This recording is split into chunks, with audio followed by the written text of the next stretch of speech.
All right, my friends, I just pressed the Let's Go Live button, which means we've got to wait for the stream to fire up all across the fruited plain of the interwebs before we go ahead and get started. Got to make sure those tubes have connected themselves, or else sometimes we get caught here rambling into oblivion. Don't want that to happen, but it looks like we're alive on YouTube. We're alive on Telegram. Hello to our friends on Rumble.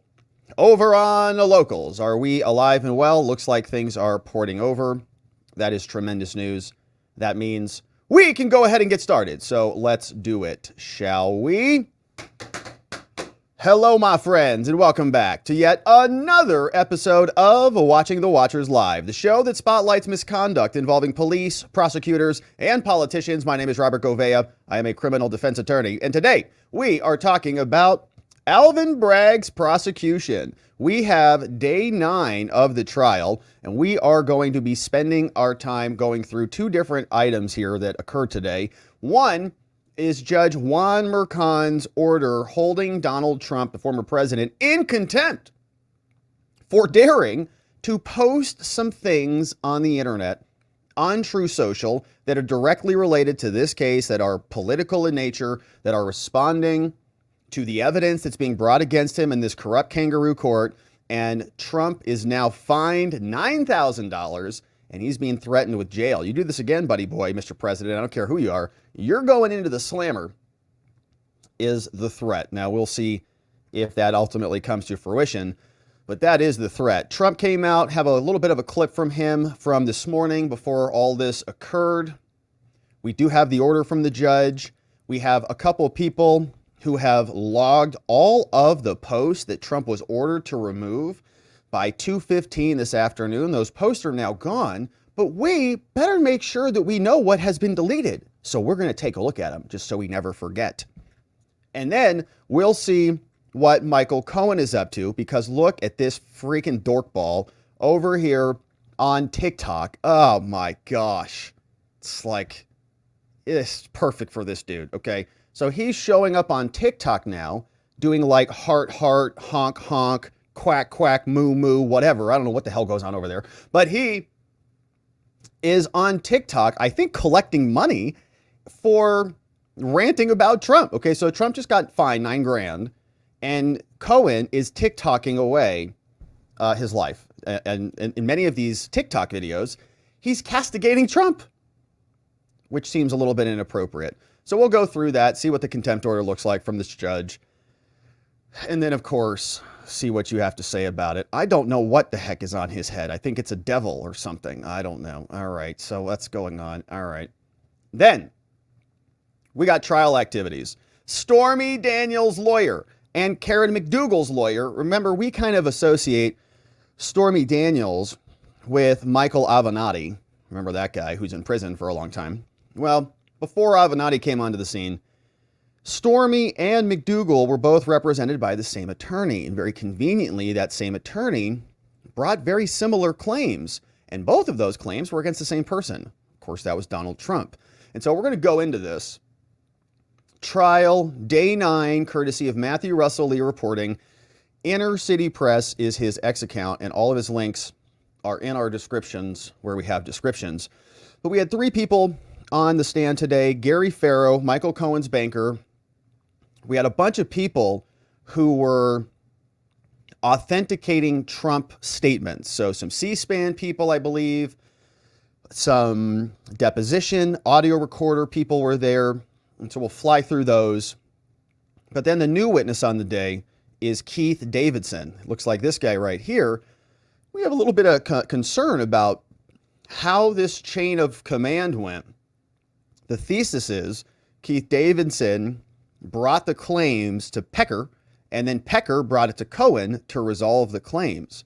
But we have our own little thesis here, and maybe the theme of the defense case is that Michael Cohen was in on this whole thing, right? Michael Cohen was actually responsible for initiating these and then playing dumb as he facilitated the resolution and grifted off the top of the settlement. So we'll go through this. We'll even probably diagram how this whole thing works depending on how the testimony goes. but we'll see what's inside. Then Donald Trump spoke after court, and we'll listen to his statement there. All, of course, before we jump into your comments and your thoughts on the day.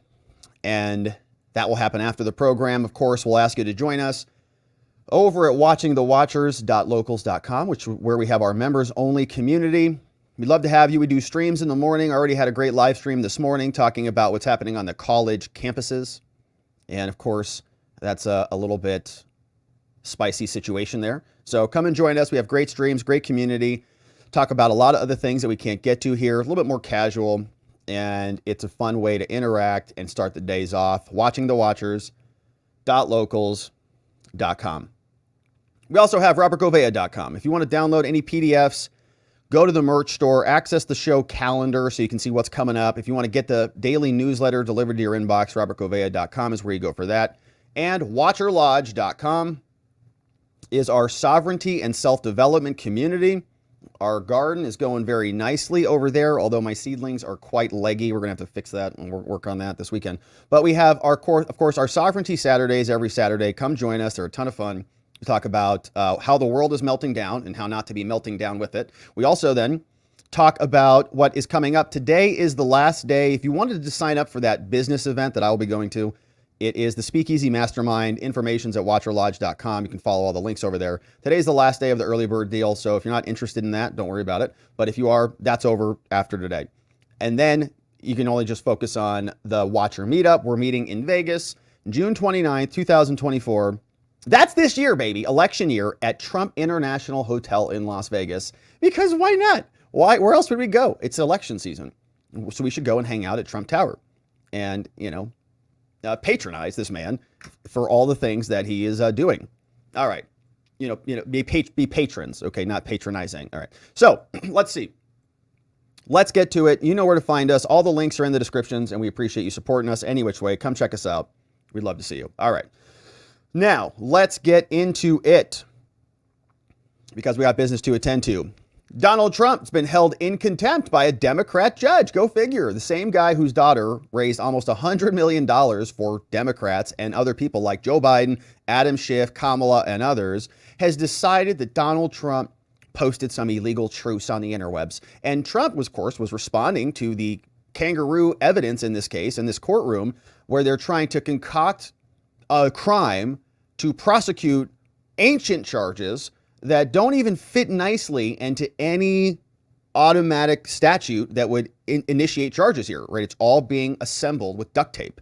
So we're going to go through this because Judge Juan Merchan came out and issued an order saying, Trump, you got to fine $9,000, pay it, and remove those posts by 2/15. And of course, he did remove those, but we're going to take a look and remember what those posts look like so we don't forget about them. But Trump came out before the day started, before the order came down, and he said, I'm here in court, but my trial is causing the highest polls that I've ever seen. And we've seen that here. CNN polls are saying, wow, man, he is continuing to escape Joe Biden in the graphs. Now, while all this is happening, while Trump is being bogged down, being condemned in this court, being fined and gagged, Cohen is on TikTok doing stupid little heart videos, castigating Trump and getting away with it. So here's what Trump said before the day started. This, of course, is in New York. Trump is there. His attorney, Todd Blanche, is to his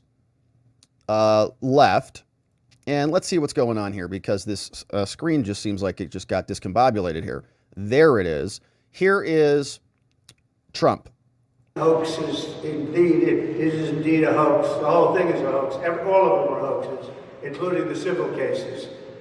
They're controlled by the White House. They're controlled by Democrat judges and prosecutors that were put there specifically. They hate Trump. And the people are getting it. That's why we just came out. A new Emerson poll just was released about 2 minutes ago.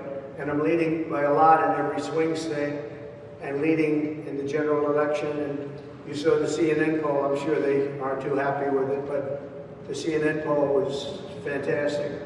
So we're here. This is a hoax. This is a judge who's conflicted. Badly, badly, badly conflicted. I've never seen a judge so conflicted. And giving us virtually no rulings. I hear I'm not even allowed to say advice of counsel. This is a new one to me, advice of counsel. When you have a lawyer and the lawyer does something or advises you on something, you say advice of counsel. He said you're not allowed to say that. And so you'll all figure it out, but I think the public has figured it out because the poll numbers are the highest they've ever been. And I appreciate you've treated me, actually, I thought quite fairly, at least the people here, which is a lot of people. And I appreciate that. All right, so that's Trump, and he was there on day 9. Now, before the day's testimony got started, Judge Juan Merchan issued an order. Trump said, hey, this is all rigged. And he says, how dare you say bad things about witnesses in this case, even though they're out there saying bad things about you. So this is the order. You can see decision and order from the government prosecutor's motion for contempt. They're very upset. And they said he should be fined for 10 different violations. The judge found him in contempt for 9 of them. Here is what Juan has said. He says, all right, Donald Trump here has been charged with 34 counts of falsifying business records. Says these charges arise from allegations about Stormy and other people. We've heard, this is about Stormy, but we didn't hear, you'll notice, in the actual indictment about anything about McDougal or Pecker or any of these other people. They say, all right, on February 22nd, Bragg, the prosecutors, filed a motion for an order restricting statements by Trump. And on March 26th, this court granted that, gagged Trump. On March 28th, they also wanted another gag to gag him even harder. And on April 1st, we thought it was a joke. Not really. Of course, this whole thing is a joke. But on April 1st, he came out and gagged Trump from talking about his daughter, who has raised $93 million for Democrats. Adam Schiff, Kamala Harris, literally works for Joe Biden. Judge says, don't talk about that. Trump sought an emergency stay from the appellate division in New York, and they denied that. They're like, get out of here. On April 15th, the prosecutors, government bureaucrats, moved by order to show cause for this court to find Trump in criminal contempt for willfully violating court orders. And for the expanded order on 3 separate occasions, right? Trump violated your prohibitions. Saying Trump was served with the signed order to show cause that same day. And the people again moved for another order to show cause, saying Trump violated this again 7 more times. Trump was served again with that one. We conducted a hearing, right? On April 23rd, been following this along. They had the hearing. The judge said, I'll reserve my judgment, take it under advisement, came back out. Here's the order today. So Bragg and the government bureaucrats seek a $1,000 fine for each violation and to remove the 8 offending posts from Trump's Truth Social account. Because if they're up there, it's going to continue to expose these people. Now, lastly, the bureaucrats, prosecutors, request that this court, quote, warn Trump that this conduct will not be tolerated and remind him that incarceration is an option should it be necessary. So the language of the order in the that is pertinent to the instant motions is the judge. We've read this like 5 times now, but he says, don't talk about my daughter, okay, who's Democrats. And even though this judge donated to Joe Biden as a sitting judge, donated to him, then has family members working for him, says, don't talk about any of that in the middle of a political season when this guy's prosecuting his daughter's boss's, client's opponent. Nice. Making or directing, we know what the thing is. Now, here are the findings of fact. All right, so the judge went back and did his research. Says this court has considered the respective arguments of both parties and the exhibits that were introduced at the hearing. And the bureaucrat prosecutors claim that Trump has violated the expanded order 10 times. They have, Bragg's assistant there just monitoring his truth every morning. The alleged violations were introduced into evidence. Here's the 10 items. And we're going to make sure we're very familiar with all of these when we're done with this ridiculous order. We'll make sure we are familiar with what their judge is trying to hide. But this one, April 10th, 10:07, April 10th, 10:48, April 13th, you know the dates. They're there. Of course, all these on True Social. Trump posted this one on his campaign website, 2 on his website, the rest on True Social. Hopefully you're following him over there and checking regularly. Now, the 10 posts consist of posts made by Trump and a repost, right? He just re-truthed it, of material previously posted by another website. and reposts of material which do not contain commentary by Trump. So there were some things that were posted by another source and others that do not contain commentary by Trump. In fact, let's just go take a look at some of those posts right now so we can see exactly what they're talking about before we dig into it. And a couple people have assembled some montages of what these posts are. This one came over from Bad Hombre, Joma GC _GC on X. He assembled this. He says, here's a couple of them, right? April 10th, dates look like they all match. Says, thank you to Michael Avenatti for revealing the truth about two sleazebags who have, with their lies and misrepresentations, cost our country dearly. We can't be hypocrites, right, is what Michael Avenatti said. This is ridiculous. So there is Trump, there's some commentary from Trump. Here's one. They are catching undercover liberal activists lying to the judge in order to get on the Trump jury. And that's Trump quoting Jesse Waters. Here's one where Trump was posting the signed statement that Stormy Daniels even admits she signed that says, I never had an affair. Okay, I've said this like 50 times. 2011, 16, 17, now again 2018. Never slept with the dude, never had an affair. Leave me the hell alone. Signed it January 30th, 2018. Then she recants that later and says, no, I was under duress when I signed that one. Okay, so look what was just found, says Trump. Will the fake news report it? And so they're saying, oh no, he's commenting on a witness. Here's some other statements. Trump posted this about Mark Pomerantz. Has Mark Pomerantz been accused for his terrible acts in and out of the DA's office? Of course, we know who that is. That's that whiny prosecutor who complained because Alvin Bragg was not going to prosecute Trump. Alvin Bragg won the election, came in, said, this is a dumb case. You guys are dumb, which was a smart thing to say. Then those prosecutors, the dumb ones, cried like little weenies, threw a hissy fit. Pomerantz issued this resignation letter, faxed it over to the New York Times, whatever, and they posted the whole thing, cried. And then and they all resigned because Alvin Bragg wasn't going to prosecute it. Then we have questions. Where did Pomerantz's cell phone records go when he left, right? What about public records? Open records laws that make sure that when you're using government devices for government business, those records are logged. You don't get to just delete those. Mark. So that information has now gone missing. Where are the records at? Oh, where'd they go? Was he using a private cell phone? What's going on? So Trump is saying, anyone looked into this? It wasn't until we know after the fact that Michael Colangelo came down from the DOJ, came back over to Alvin Bragg, gave him the old backhand. What do you think you're doing? This is 2024. And Alvin's like, don't stop it. And then he decided that they were going to bring the case back. And they are. Here we are. Has disgraced attorney and felon Michael Cohen been prosecuted for lying? No, they went after Weisselberg, CFO, even though Cohen, according to a federal judge, lied either in federal court or in Tish's fake prosecution in front of Enquirer.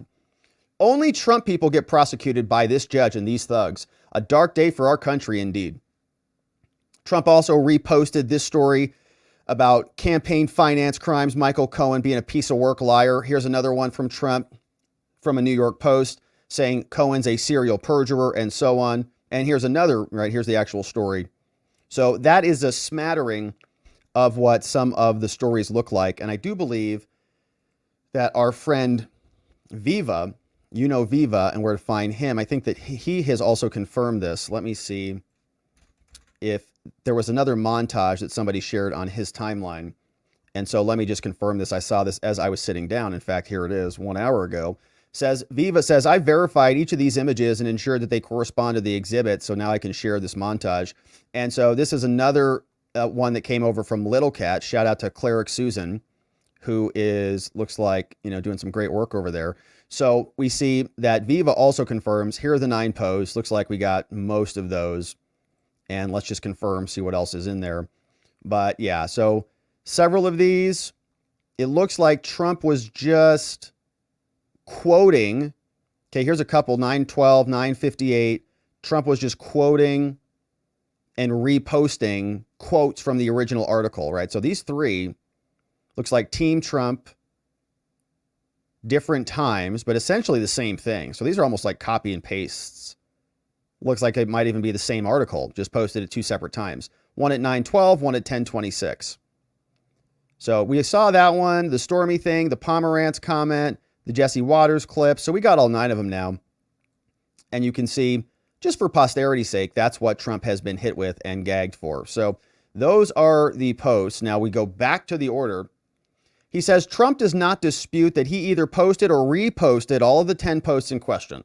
Okay, so like he did a volitional act. So the judge is saying, I'm not really going to mince words, whether it's a repost or whether he added commentary or whatever. He says he advances several defenses to support his claims that these are not willful violations and that he should not be found in criminal contempt. Saying, well, the people also introduced exhibits 11 through 15, which were not offered as violations of the expanded gag order. And the Jesse Waters clip says, well, the quote misstates what Jesse Waters actually said. So this post, right, the Jesse Waters post was Trump's words himself because Jesse didn't say that verbatim. All right.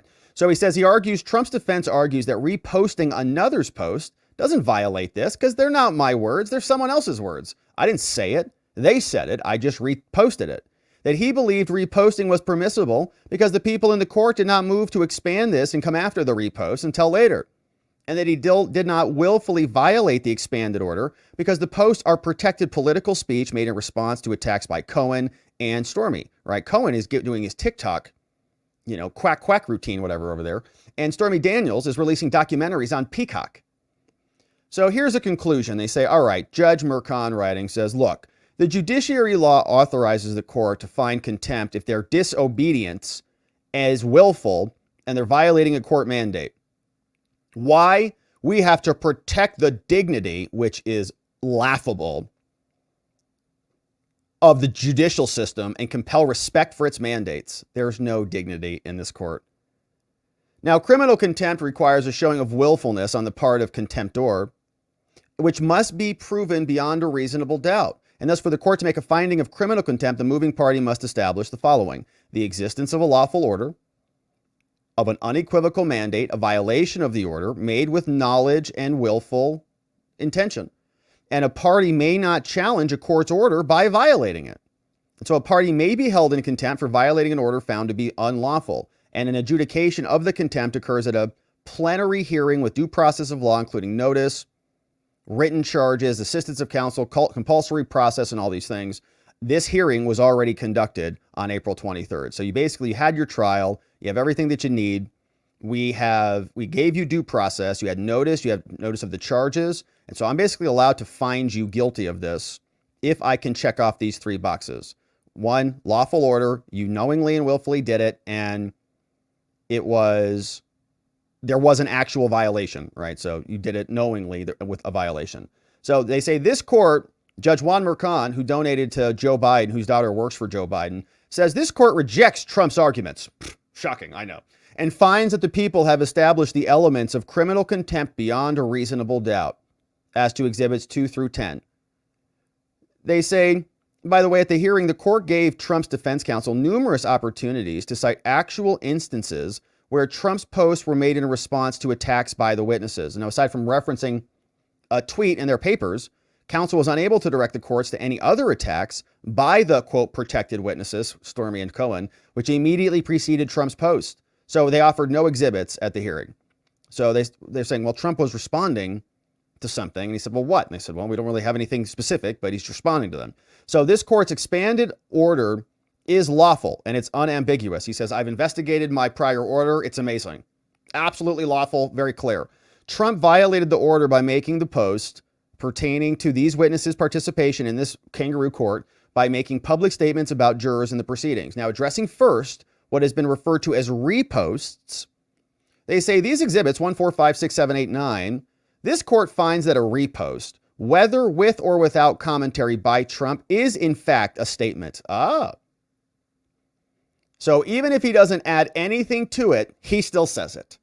Well, he didn't say it, though. He just re-truthed it. That's his statement.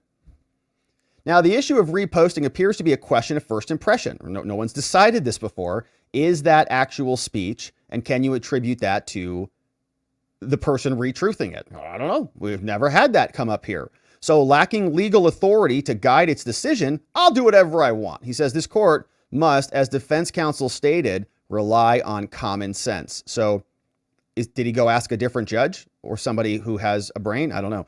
Before both the Truth Social account and the official campaign website exclusively represent the opinions and views of Trump, and neither is an open forum for others to post their own content. And so Trump curated the post at issue and then took the necessary steps to publish the post on his social account and his campaign website. And in doing so, he endorsed the post with one purpose in mind: to maximize viewership and to communicate his stamp of approval. Well, that's kind of the point of free speech, is to call out the corruption that is happening around you. That's why we have the First Amendment. If the tyrannical state is oppressing you, you don't have your own tyrannical state to fight back with. Hello, the only thing you have is your free speech. That's why it's the First Amendment. So when you gag that, you have a tyrannical state that's now able to tyrannize you without you being able to speak out about it. It is the maximum tyranny that you can have.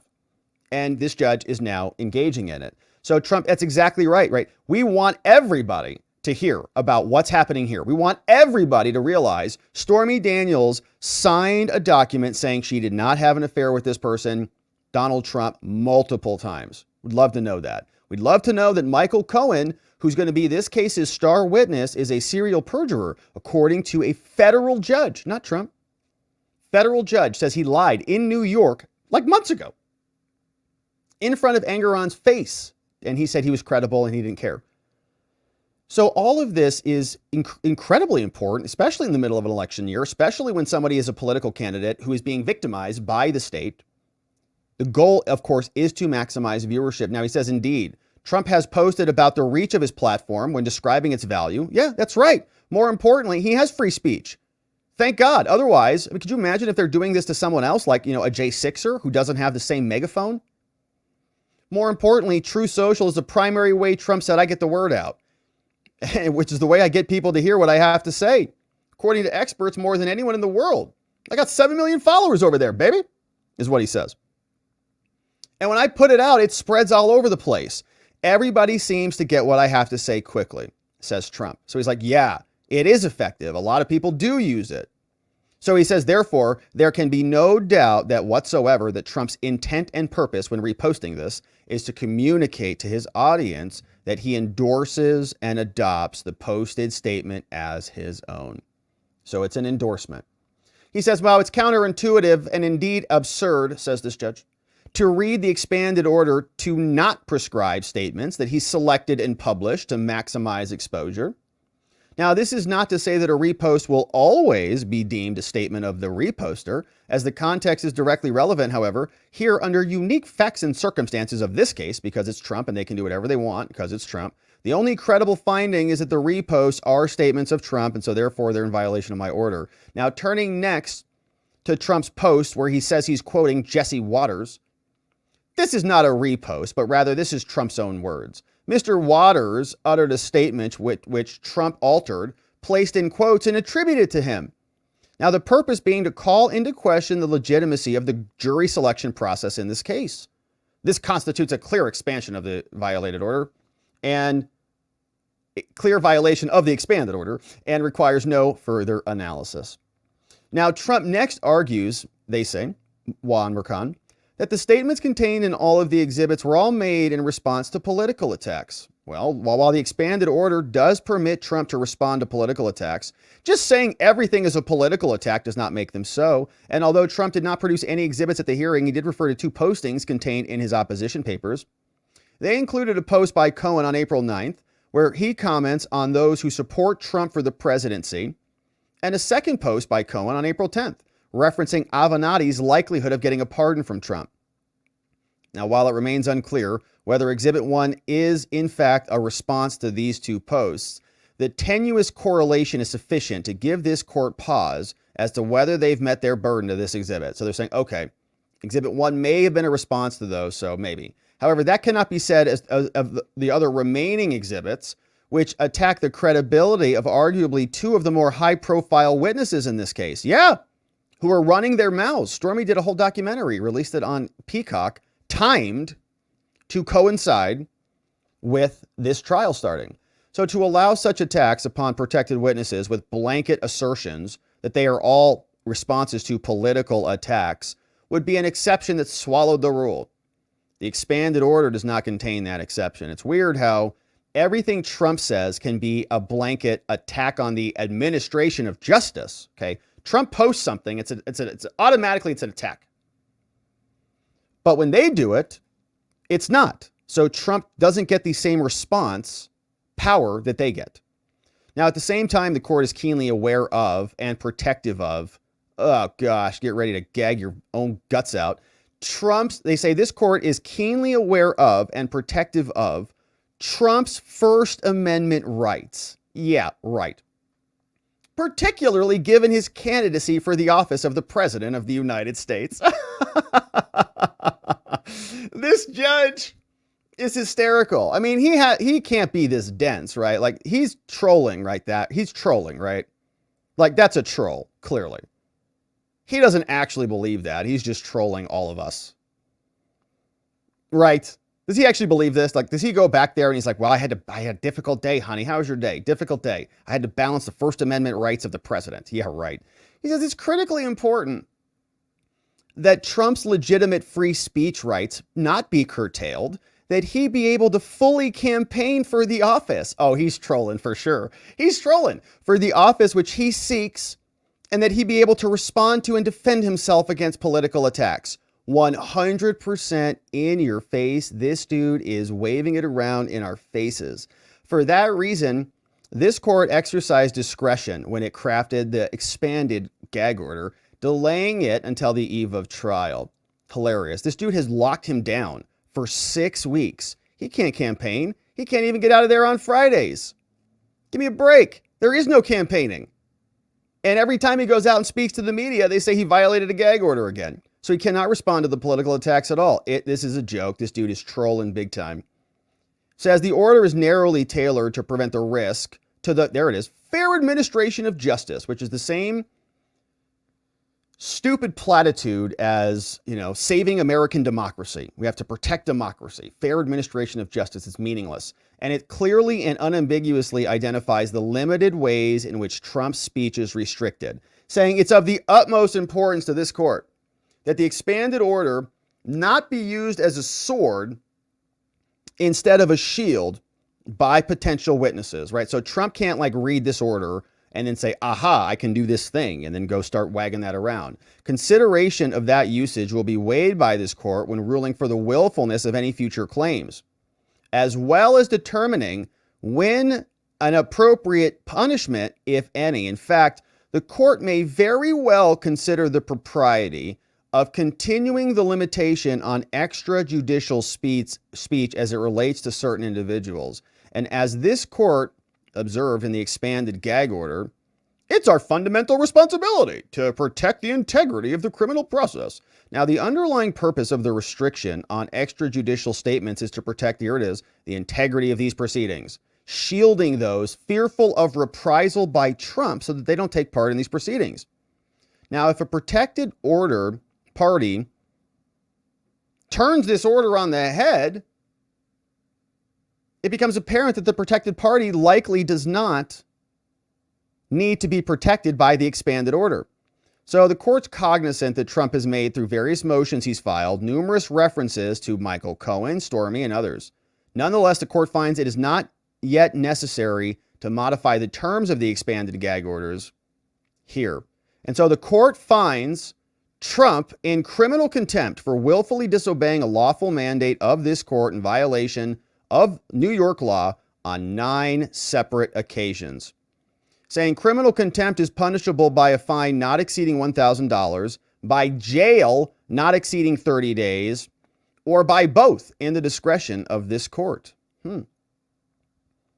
Now, the judiciary allows this punishment to protect the dignity of the judicial system and to compel respect, and to punish the person in contempt for disobeying a court order.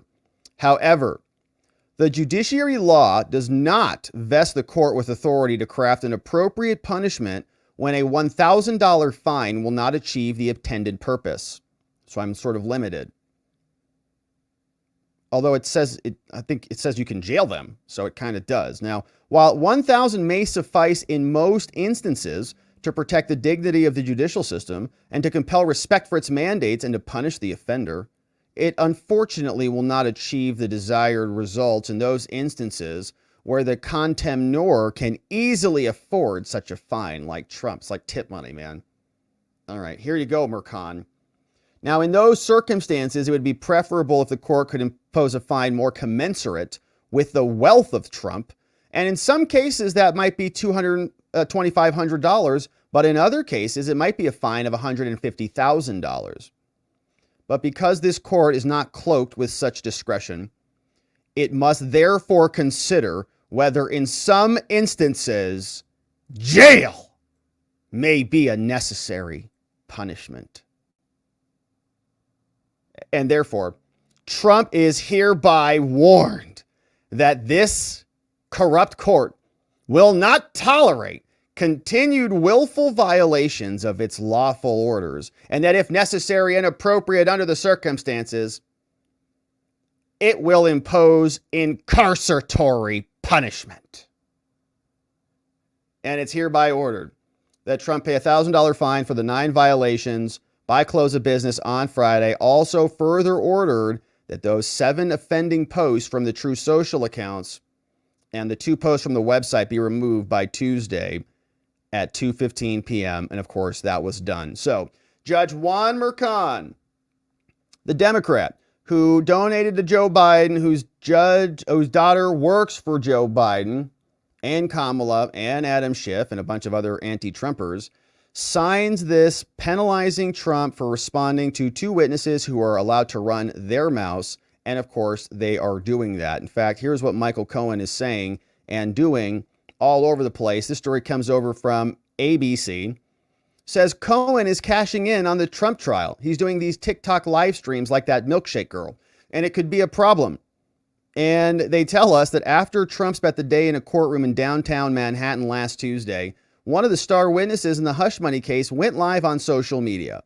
Cohen said, Trump 2024, more like Trump 20 to 24 years. Dun, dun, dun. Funny, Michael. As he awaits his turn to take the witness stand, Cohen has discussed Trump, the ongoing trial, and the testimony already underway during nightly live streams on TikTok. Now, he's getting money because all his lib viewers there are just chucking dollars at him. And while the undertaking doesn't appear to run afoul of any court order, experts say it hurts the already blemished credibility of an essential witness in the case.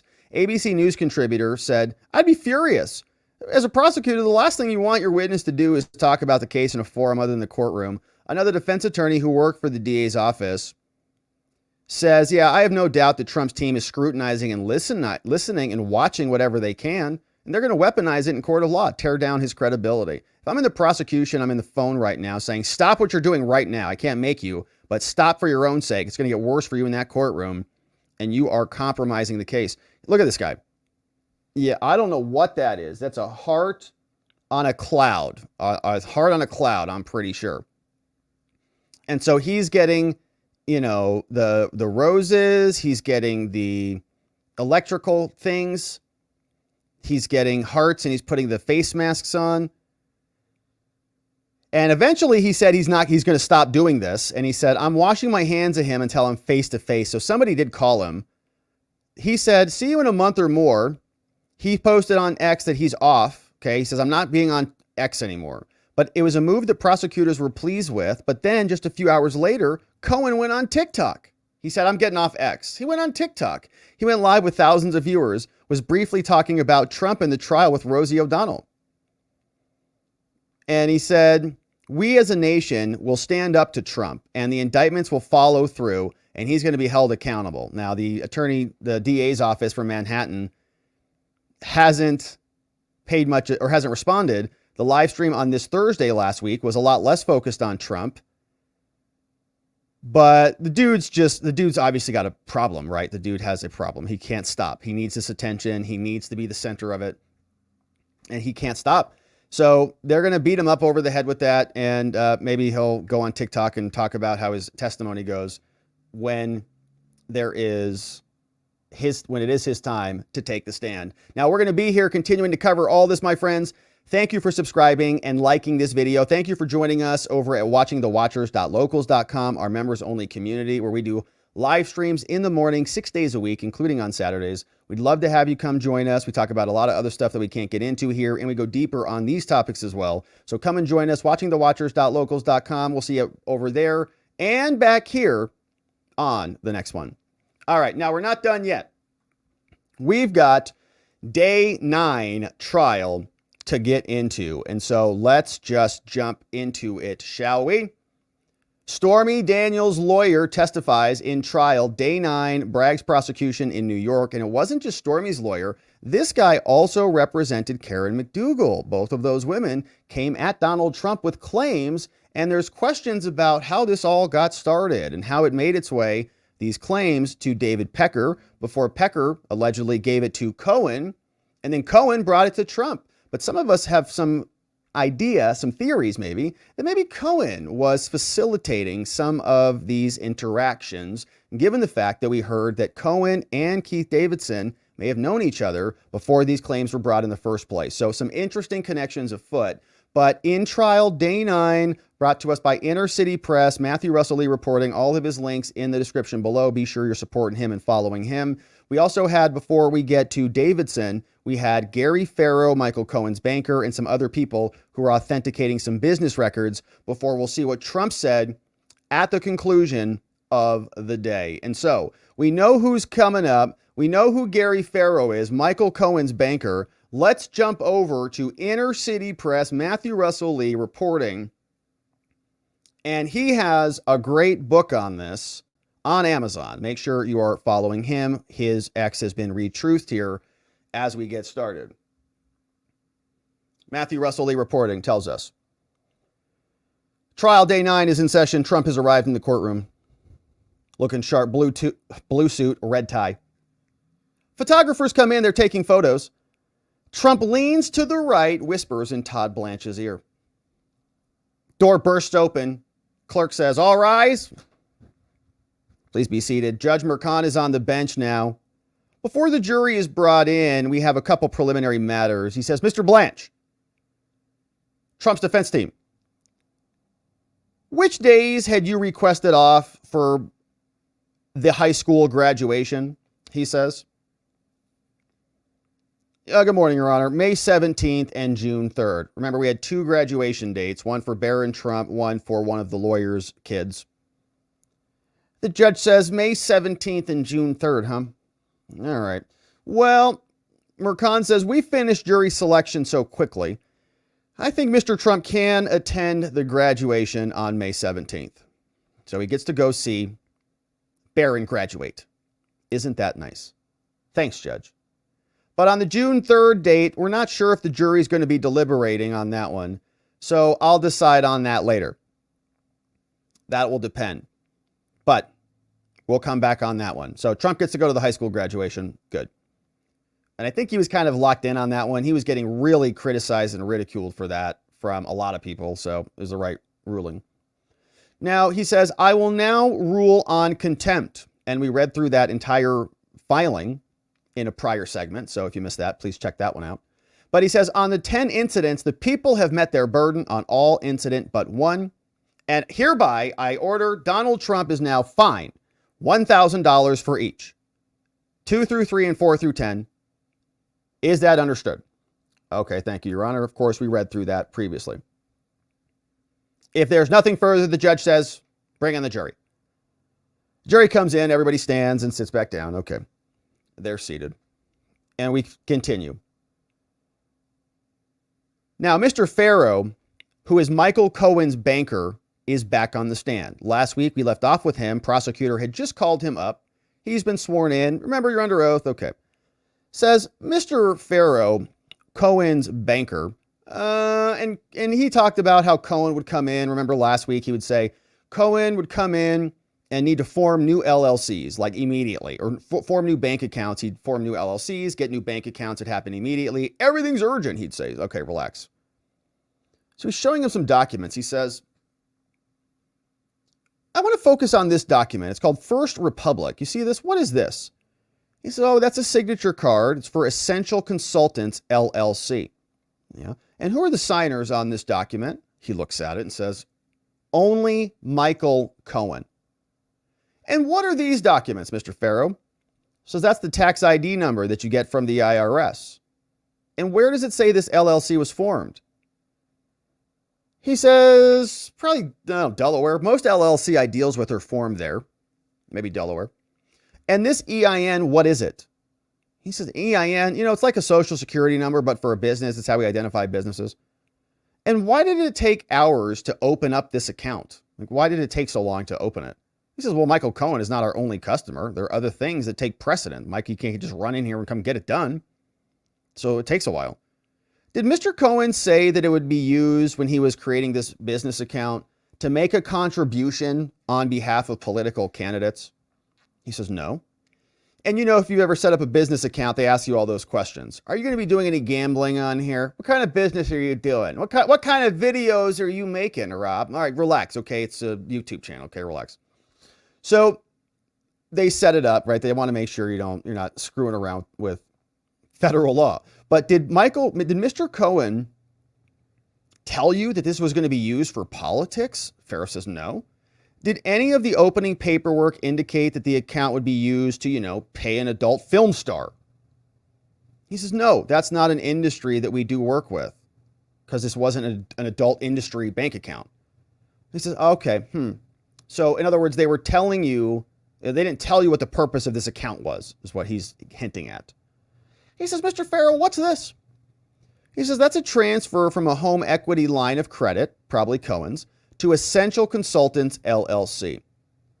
And on this document, who's on this document? Who is Laura Cohen? He says, oh, that's Michael Cohen's spouse. And so before this document is executed, how many people have to approve this, Mr. Farrow? He says 2. And what's this? A wire authorization form. Who's it from? Essential Consultants. And what is the listed purpose of this authorization wire? He says it's a retainer. That's what Michael Cohen told us. Retainer. And what's this? It's another outgoing wire transfer form. It's an internal document that we use. And I want to introduce Government Exhibit 378. What is this? Oh, that looks like an email to Michael Cohen. It says the wire's on the way. And with this wire, who is it wired to? It was wired to Keith Davidson and Associates. Interesting, right? Keith Davidson is going to be the lawyer who is bringing the claims Stormy Daniels and Karen McDougal brought. Did any of these wire transfers say it was on behalf of a political candidate? He says no. No further questions. Government sits back down. Judge Merchan, cross to the defense. Trump's attorney, Todd Blanche, stands up, says, good morning, Mr. Farrow. Before today, you met with the government prosecutors. Is that right? He says, well, he actually says, I'll be clear on this one. I don't like to call them the people because I actually don't think they represent the people. They represent the government. So stop saying you represent the people. You represent the government. So just deal with it. You met with the people? This guy doesn't get it. He's like, what? Please explain what the people means. The prosecutors. He's like, oh, I get that. Yeah, definitely. Yeah, these people aren't, they're representing the government bureaucrats. They don't represent us. Did you meet them last year, the prosecutors? He's like, oh, yeah, those losers? Yeah, now I know who you're talking about. Did you meet with them last year? He says, yeah, once I did last year. And I met with them twice this year. Did you meet other law enforcement? He says, yeah, I did, in D.C. And when did you go to D.C., Mr. Farrow? He says 2018. Now, who's paying for your lawyer today? He says Flagstar is, my employer. He says not Chase is not paying? No, Flagstar is. Okay, and you opened Michael Cohen's account, is that right? He says, well, I don't do the paperwork, but I helped. And you said earlier, Mr. Farrow, you said Michael Cohen was difficult. Is that right? Can you tell me about that? He says, yeah, he's a pain, man. Dude's a nightmare. His desire is that everything be done quickly. I try to rationalize with clients that things may not be so urgent. Relax. And that just sounds like Michael Cohen. You know, he's that friend who's like, I need you to call me back like right now. You're like, hey man, what's up? What's the problem? He's like, I couldn't decide what I wanted to have for dinner tonight. Just wanted to see what your thoughts were. I'm like, what? Now, as of March 23rd, 2023, was Michael Cohen still your client as of March last year? No. And once this information came out, he says, I was taken away from the relationship with Michael Cohen. Interesting. So you were removed from his account? He says, yeah. Are you familiar, Mr. Farrow, with the term de-risking? He says, no, I'm actually not familiar with that term. He says, well, okay, well, how about this? If the bank no longer wants a customer, is there something you do? You had no reason to think Mr. Cohen was opening up a shell corporation, did you? No. If he had told you that he was opening up a shell corporation, would you have opened it? No, I would not have opened it. Unless it was to own a home or a yacht or a jet or something, you know, to keep ownership confidential. I could have done something for that, but no, not here. Mr. Farrow, do you remember getting an email bounced back on March 17th, 2017, that was telling you that Michael Cohen was now Trump's personal lawyer? He says, yeah, but that was an errant email. Okay. He says, Mr. Farrow, Cohen's banker, what's a PEP? He says, that's a politically exposed person. And are you aware that an official's lawyer is also considered a PEP? So an official is a PEP, and their lawyer might also be a PEP. So I was not aware of that. And if he had been identified as a PEP, objection probably calls for speculation, says, let me ask this way. If you have ever had a PEP, what does it entail, right? Didn't like, what would you do if, he rephrases. Have you ever had a PEP before? What do you do with them? We monitor them.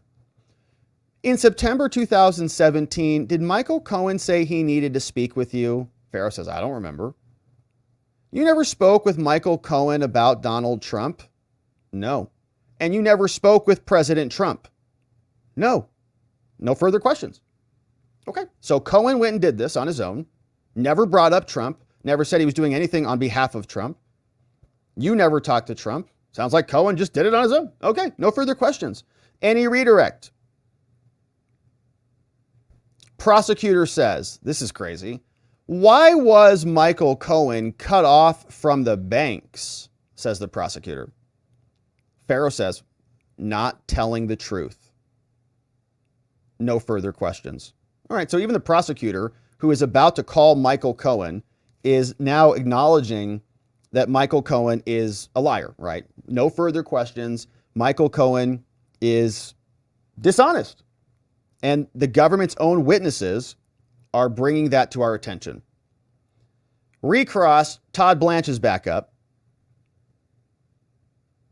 Did the shutdown mean that appropriate due diligence wasn't done in the first place?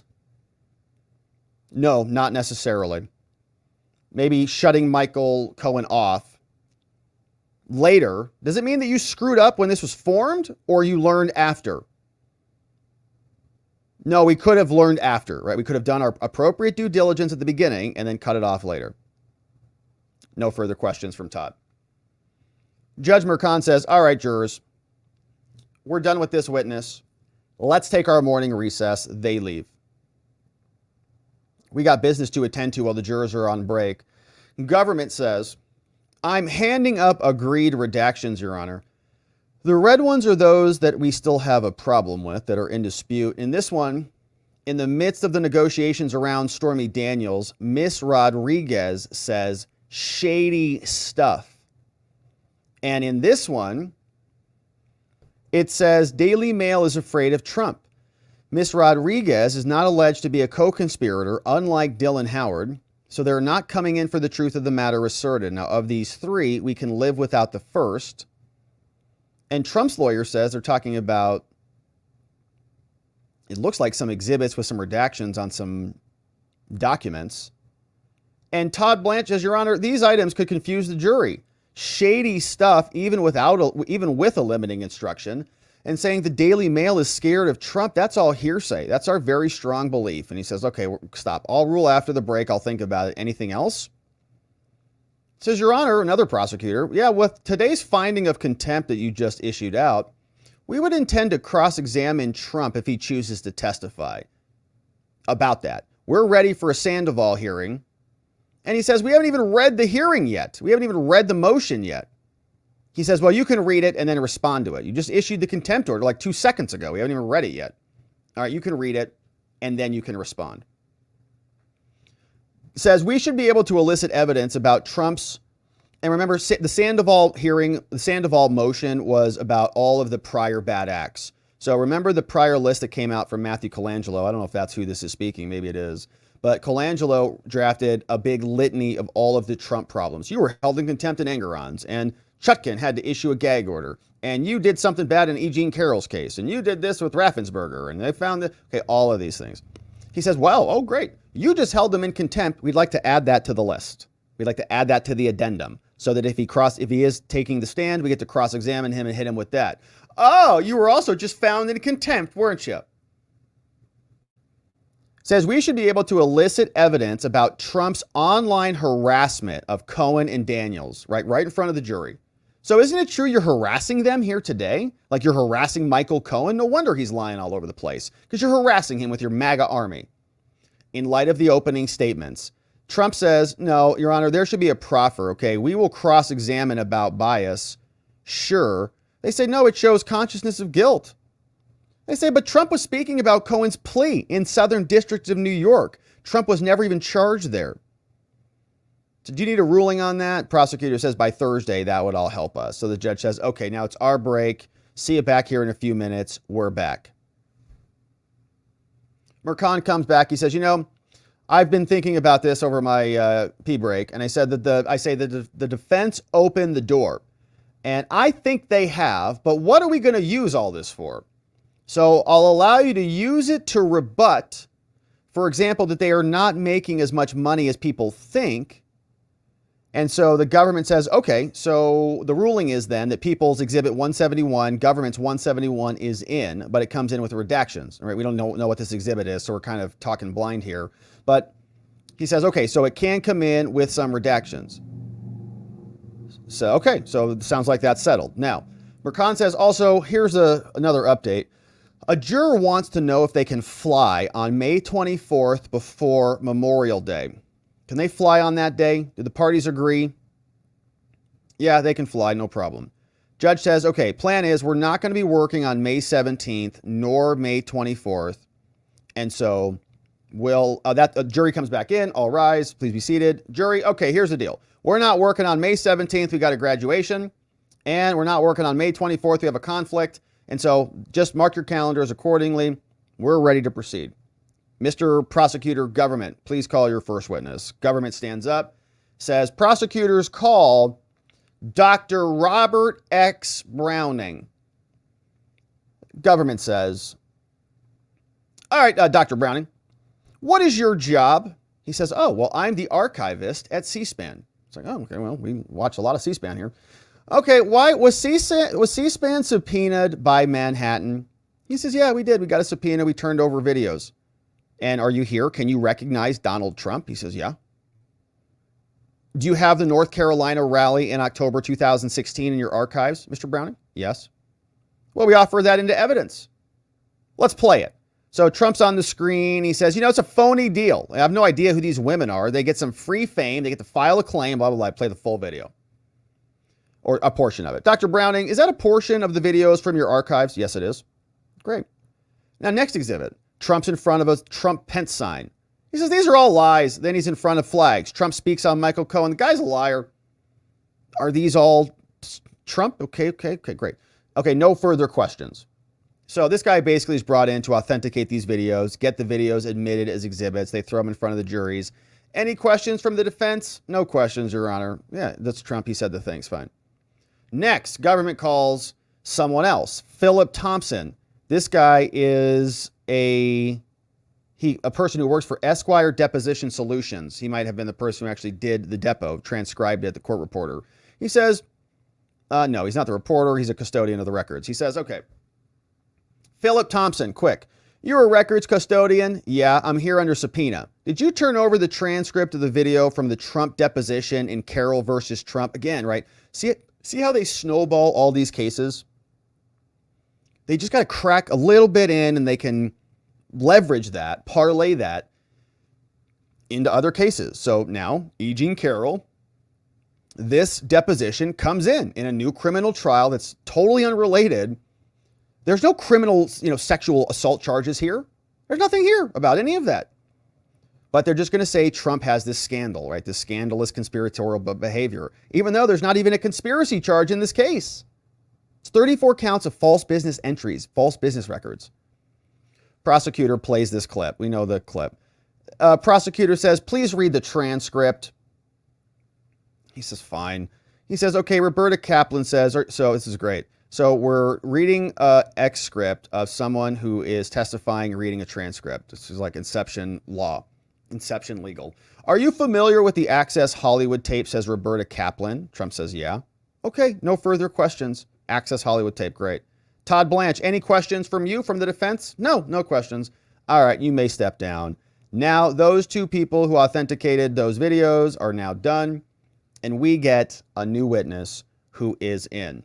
Now, this guy's name is Keith Davidson, and this is what Keith Davidson looks like, so we understand who this fella is. And as we've already heard from prior testimony from David Pecker, who is this fellow down here who testified, actually, I think was one of the first witnesses to testify, came out and told us that the way this whole story developed is that Keith Davidson, from his testimony, would approach him and bring him these stories, right? Because David Pecker runs the National Enquirer. So he's got this big net. He's got a whole team of people that are out there constantly trying to find information that is publishable, that's going to sell a bunch of magazines. So he happens to be friends with Trump. They run in the same circles. They know each other. He says, if I come across anything bad, I'll let you know. So-called. Same thing that he did for Arnold Schwarzenegger. Same thing that he did for Rahm Emanuel. Same thing that he's done for many other people, because it's just ordinary part of being a billionaire superstar. It just happens. So this relationship is what was allegedly in place. Then theoretically, Pecker says that he would take these claims and have a conversation with Michael Cohen about it. And then Cohen, of course, would be the Trump lawyer. Cohen would then say, oh no, all of these stories are really bad for my client. So then Cohen would run this up over to, let's say, Trump or people in the Trump orbit, and they would say, okay, whatever, make this all go away. So then Cohen would, then get involved with Keith Davidson and negotiate this whole thing with Pecker. And then when Cohen facilitated that, right, he's the liaison, he gets paid big money. He gets a big fat check, and they compensate him for that work. Now, what we've also learned is that there are some other interesting connections between Michael Cohen and Keith Davidson. And so we're asking ourselves, what is the theory of this case going to be? Could the theory of the case be that liar perjurer Michael Cohen was the person who was really planting this whole thing, right? The red arrow is Cohen is the inception point. Cohen is the person who says, man, we got this little scam that we can run here. Cohen, who evidently, allegedly knew Keith Davidson before all of these claims were even brought by McDougal or by Stormy Daniels. Cohen was feeding him that because Cohen can't bring these claims, but he facilitates the deal. David Pecker is just this kind of innocent middleman, and around and around we go. So Keith Davidson is now up. He's on the stand. Here is how that unfolds. The government calls Keith Davidson. He comes in. Mr. Davidson, you promise to tell the truth, whole truth, God? Yes, I do. Mr. Davidson, how old are you? 53. Graduated from Boston College and Whittier Law School. And I work now at Davidson and Associates, and we do media cases. Says, any sexual abuse cases? He says, yeah. Interesting question, because that's not charged here. In 2015 and 2017, did you use non-disclosure agreements? Right? None of these women alleged abuse. They alleged consensual relationships that were then NDA'd up. No one's claiming the R. That's what E. Jean Carroll was claiming before a jury said that she's a liar. In 2015 to 2017, did you use non-disclosure agreements? He says, yeah. And do you know someone named Gina Rodriguez? We were talking about her in the government's exhibit previously. Says, yeah, she manages reality TV type talent. Says, have you represented Gina Rodriguez, he says. Gina Rodriguez. We're not married, okay? You're Mr. Davidson. It's Gina Rodriguez. Prosecutor says, oh, sorry about that. Now, how about Dylan Howard? Who's that? Dylan Howard, remember, works for AMI, or worked for AMI and National Enquirer as their content guy. So he would also field some of the stories and say, this is good, this is bad, make offers, and so on. How about Dylan Howard? He says, oh, he was a friend. And sometimes we work together and overlap about tabloid media, kind of work in the same space. Did you negotiate the sale of certain stories to tabloids? Rarely. No, didn't do that often. Are you familiar with David Pecker? Davidson says, yeah. AMI and the National Enquirer. Dylan Howard's boss was David Pecker. And I've only dealt with him about, 4 times in my life, maybe. Don't really know David all that well. What about Michael Cohen? Yeah, Michael Cohen. And something about my client, Miss Clifford, who is, of course, as we know, is Stormy Daniels. Do you recognize this thumb drive, Mr. Davidson? And so, again, Davidson represented Stormy and McDougal in these claims and these settlements. And then we saw Avenatti come in much later after the fact. Do you recognize this thumb drive, Mr. Davidson? He says, yeah, I produced these records pursuant to a subpoena. And how about Karen McDougal? Do you know her? Yes, I do. I met her about 25 years ago. In fact, she was dating a friend of mine. Then I represented her about a personal interaction that she had. With whom was that person and that personal interaction? He says, Donald Trump. Her brother-in-law, Jake, linked us, and that's how I met her. Mr. Davidson, Stormy and McDougal's lawyer, previous lawyer, says, I want to show you this retainer. Can you look at this? He says, yeah. Is your retainer? Yeah. Recognize it? Yeah. What does this mean? He says, well, there were exclusive arrangements with media outlets in exchange for money. So we would have deals where there would be exclusivity. Someone would get paid and we'd give them our image and likeness and, do some work for them. Now, did you inform Mr. Davidson, Miss McDougal, that you could negotiate for her? I'm sorry, I won't discuss our communications. As you know, those are protected by attorney-client privilege. Well, I want to look at your text messages with Dylan Howard. Put those up on the screen there. And blow those up, expand those up so we can see them. He says, Mr. Davidson, what does this one mean? He says that he would get more for this story than anyone. David Pecker published Trump magazine. AMI had implied that they endorsed Mr. Trump's candidacy. So when I sent that, I was saying that he would get more for this story than anyone else. So Davidson, sounds like, we can't see the text, but filling in the gaps here, it sounds like it's a text message from maybe Davidson to Dylan on behalf of McDougal or Stormy saying, hey, I got this McDougal story, that I would get more for this story than anyone. And I don't know who he's getting it, who he's talking to. So it's Howard is going to get more for this story, so give him a higher price point, or let's see. Says, did you arrange a meeting between Miss McDougal and Dylan Howard? So lawyer arranges content guy from National Enquirer to meet with one of Trump's claimants, Miss McDougal, who is the former playmate who has the, as we know, droopy booby. Now, Davidson says, yeah, Johnny Crawford was also there. He's a friend of Karen's, a police officer from Arizona. And we discussed the personal interaction of Miss McDougal with Donald Trump. And since this was in front of others, what did Miss McDougal say, right? So you don't have attorney-client privilege, so there were other people there. So tell me about that conversation. Well, she told us all that she had a romantic affair of several weeks or months with Donald Trump some years ago. Just told us all of it.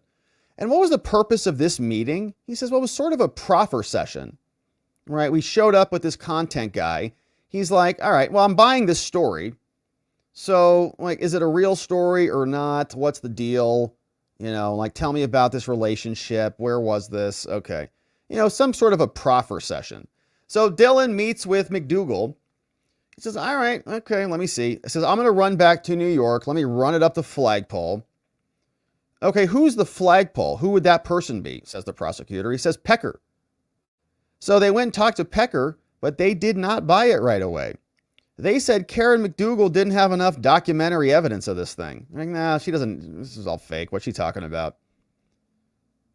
And I said, well, don't forget Michael Cohen. The girl is being cornered by the estrogen mafia. What on earth is that? So there's another text. What is that? Don't forget Michael Cohen. The girl is being cornered by the estrogen mafia. What did you mean when you said that? He says, well, it was a regrettable text that I sent. There were several women leaning on Karen to sign the deal with ABC and not go with National Enquirer. And remember, Karen has a droopy booby problem, and it's unfortunate. We don't like that to happen. We want them to be nice and healthy. But there's a situation where she wants to talk about this problem that she has had and write about it, put her on Dancing with the Stars so she can helicopter those around, whatever. You know, it's part of a rehabilitation of her career. She was Playboy Playmate, like Playmate of the Month for a long time, you know, of the year. And then suddenly her career crashes. So she wants to reignite it. So there's a bunch of women pushing her to sign the deal. Go on Dancing with the Stars, man. So how did Dylan Howard reply? So he sends this to Dylan Howard. Hey, don't forget Michael Cohen. The girl's being cornered by the estrogen mafia, which are all the, you know, the View gals. How did Dylan Howard reply to that? He says, well, they would have an offer to us by Monday. Okay, so Davidson's trying to get National Enquirer to hit him back. He's like negotiating. Right? Cohen's going to tell Trump, and if you don't buy this story from us, she's going to go with ABC. So he's just doing, you know, lawyer negotiation stuff. So they said from National Enquirer that they would have an offer for us by Monday. Then he said, you know, get me an offer all in, perhaps with a fitness component, whatever that means. She wanted to rejuvenate her career. She wanted to avoid the scarlet letter of being the other woman. So how are we going to solve all this? Then Dylan said that we're going to lay it on thick for her, the content guy. Karen was teetering between the National Enquirer versus ABC. This is her lawyer testifying, right? This is wild. So it's this woman who is trying to literally like reignite her career, and Donald Trump is a means to an end. Her lawyer is explaining this in court in New York to the jury. I said, throw in an ambassadorship for me. I'm thinking the Isle of Man. You know, it was a joke. Prosecutor says, why was that funny? Because they have no sense of humor. They are just walking automatons and NPCs. Well, I don't think that the Isle of Man is even a country, for one. So I don't think there's an ambassador there. So that's for one. But it was a reference to Trump, you know, that if this helps him and he won, there would be jobs. Like if he wins, like put me on as an ambassador, okay? It's a funny joke. This dude, like this poor lawyer, you know, I don't know what his backstory is, but he sends a couple funny jokes, and now he's in the middle of testimony, and he's saying, you know, maybe I'll be an ambassador to Trump. And they're like, that's election interference. You tried to steal the election. Okay, because you were helping to execute a standard NDA. It's like, what a joke. What are we doing right now? Anyways, well, he says, well, I don't think the Isle of Man is even a country. He has to explain it to this brain dead prosecutor. So there's no ambassadorship there, but it was a reference to Trump. Maybe we'll get an ambassadorship. Now, what did Dylan Howard, the content guy, write in response? He said that she'll get more than from ABC from us. We'll give her a better deal. Don't worry about ABC. We'll make it happen. So hang tight. And I'd like to point out that, regardless of the value of keeping her fake claims against Trump covered up or silenced, right? There's great value in bringing her back on. They're going to write a whole story around her, put her on a bunch of covers of magazines, sell her story, sell her image, and probably do well. So there's a separate business reason for it. So they take their lunch break. We're back. Jurors are now back. Keith Davidson is back on the stand. Prosecutor comes out. What's going on here today with these prosecutors? Says, "Good afternoon, Mr. Howard. Sorry, Mr. Davidson. Can you look at these texts?" He says, "Sure." "What was going on here?" He says, "Well, in this text, Dylan, the content guy, wanted the deal between Karen McDougal and AMI to happen." He says, "All right, let's make it happen." Dylan wrote, "All right, F it. Not my money. I'll just ask." Okay, they want what do they want? They want 150. I'll just ask.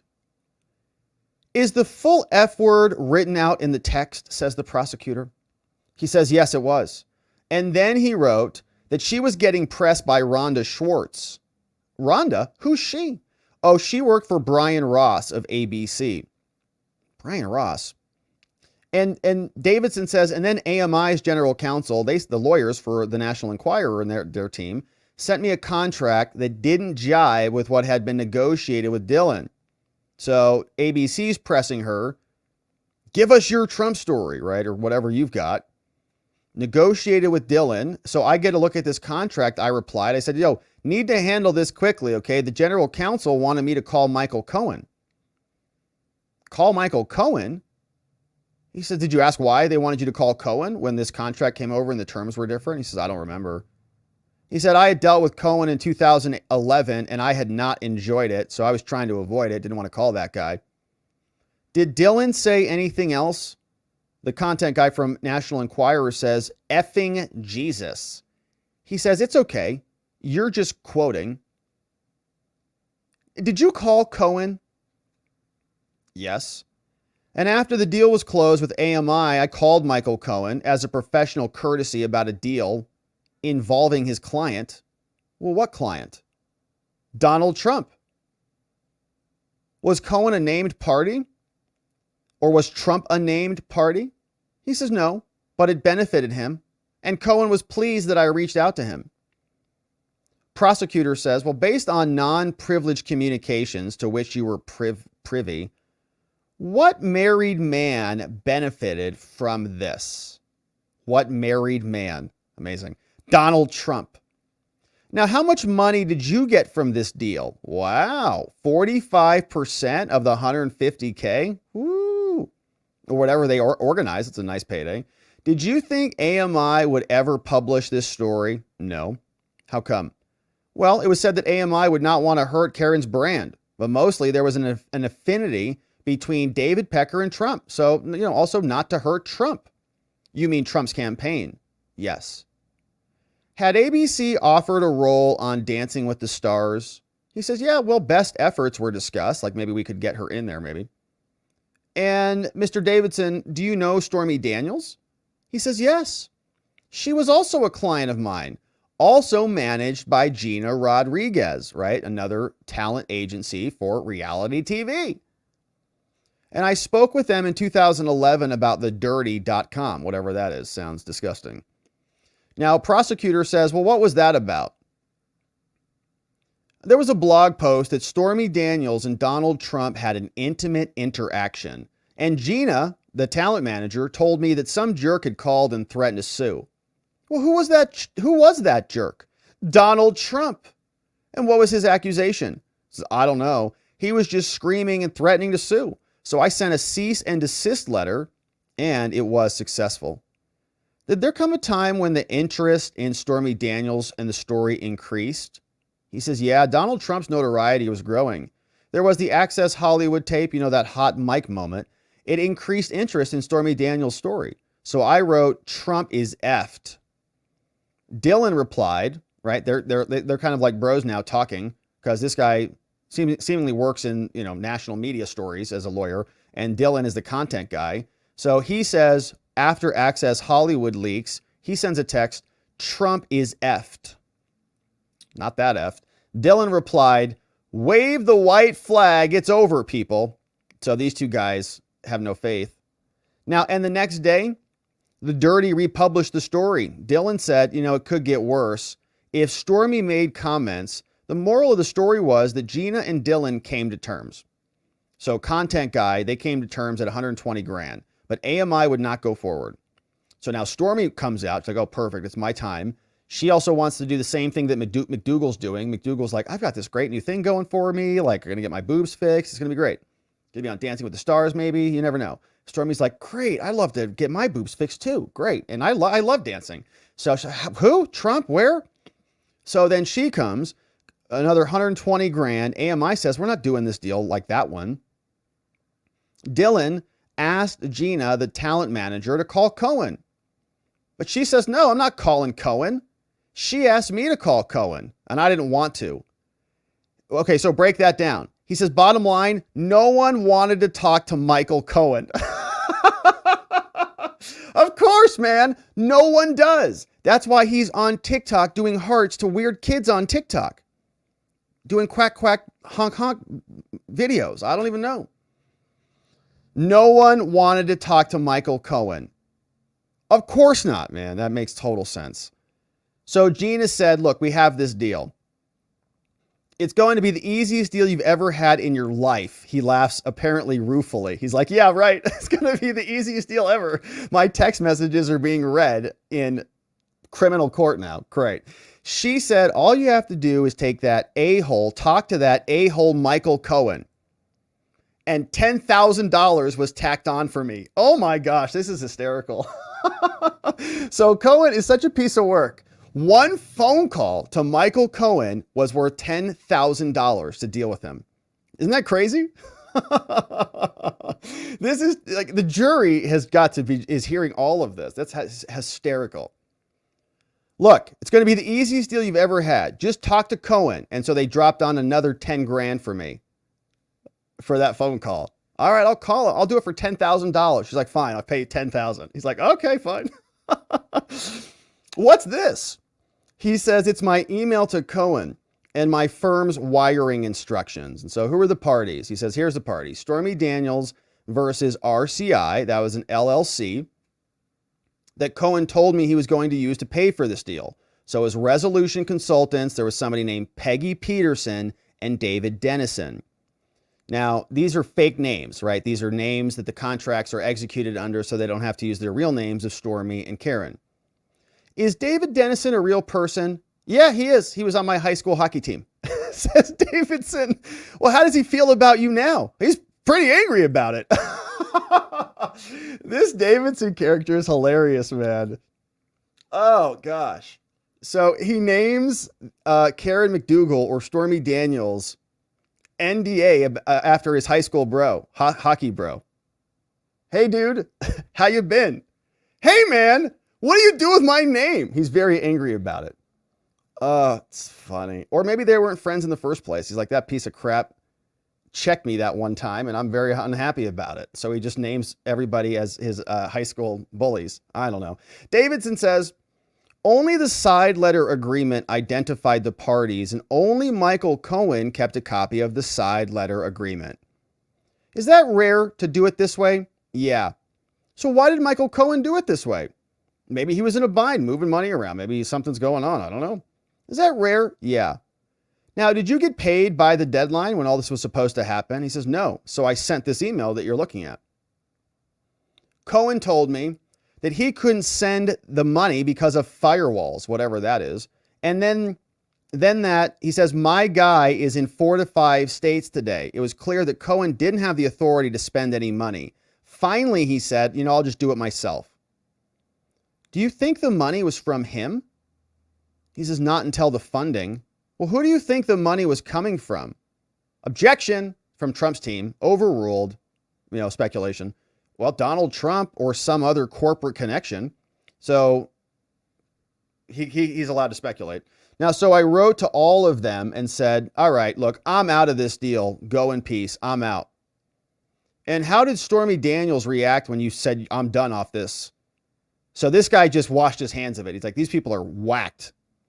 I'm out. 10 grand, not worth it at all. He just washes his hands. How did Stormy Daniels react? Well, I'm not going to answer that. It's attorney-client privilege. I can't talk about it. Okay, but did you get involved again? He says, yeah, but I don't know how. I don't know how I did. I said I'm out of here, but then I came back. I don't know how. He says, I thought Cohen was trying to kick it down the road until after the election. And the judge calls a break. Okay, so we'll pause for a break here. Now, jurors leave. Emile Beauvais is to the right of Trump. Seems he'll be doing the cross-examination whenever we get to it. And we're back from the afternoon break. Government says, Mr. Davidson, have you testified on this in the grand jury? Trump, objection, overruled. They approach, sidebar continues. Trump's alone at the defense tables, head cocked to the right. They're back from the bench. They say, question to Davidson from the government, who did you think was really paying this? He said, I don't know. I find that question very confusing. Well, when you were dealing with Michael Cohen, did you have an understanding about how this deal was going to be funded? Well, I had an assumption. And to what did you attribute the lack of funding at this point? He says, I don't, frugality. Whose frugality? Objection. Susan Nicholas, again, objecting. Maybe heard at the sidebar. They're back. Government says, now we'd like to introduce these text messages. What does this one say?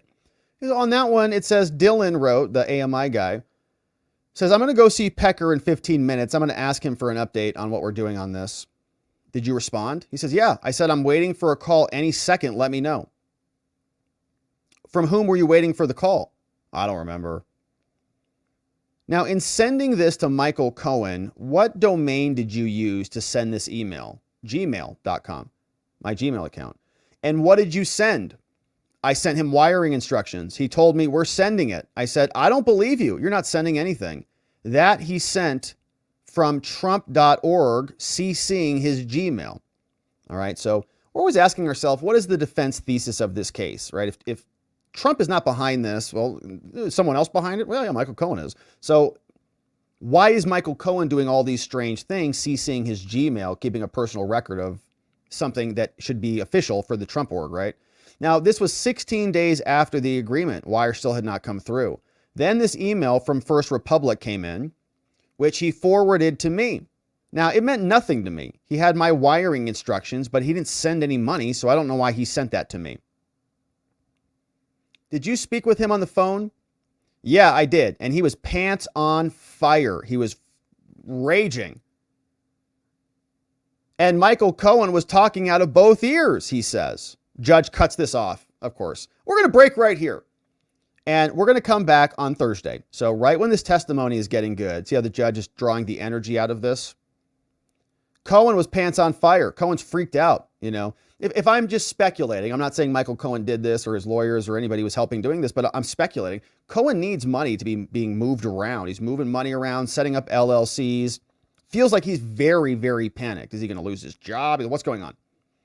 So there's urgency all the time. No one wants to talk to this dude. And even the lawyers for the two women are... The lawyer for those two women is concerned with this dude, washes his hands of it, says, I don't want to talk to him. And right when we get to understand kind of the crescendo of what's happening here, judge calls a break. So interesting day of testimony, pretty funny testimony from this Keith Davidson fella who has named his high school hockey bros in the Stormy Daniels, Karen McDougal non-disclosure agreements. They're not too happy about that. But we're watching this theme develop. Who is really the source of this? Who's the mastermind behind all these deals? Was it Cohen who was birthing these and then trying to rectify them to be the hero? Very, very curious indeed. So we're going to continue to cover this. Now, Trump came out after the trial was over on the day, and he had a little bit to say about this. And here is his statement after the trial ended. President Trump, do you support the motion to vacate?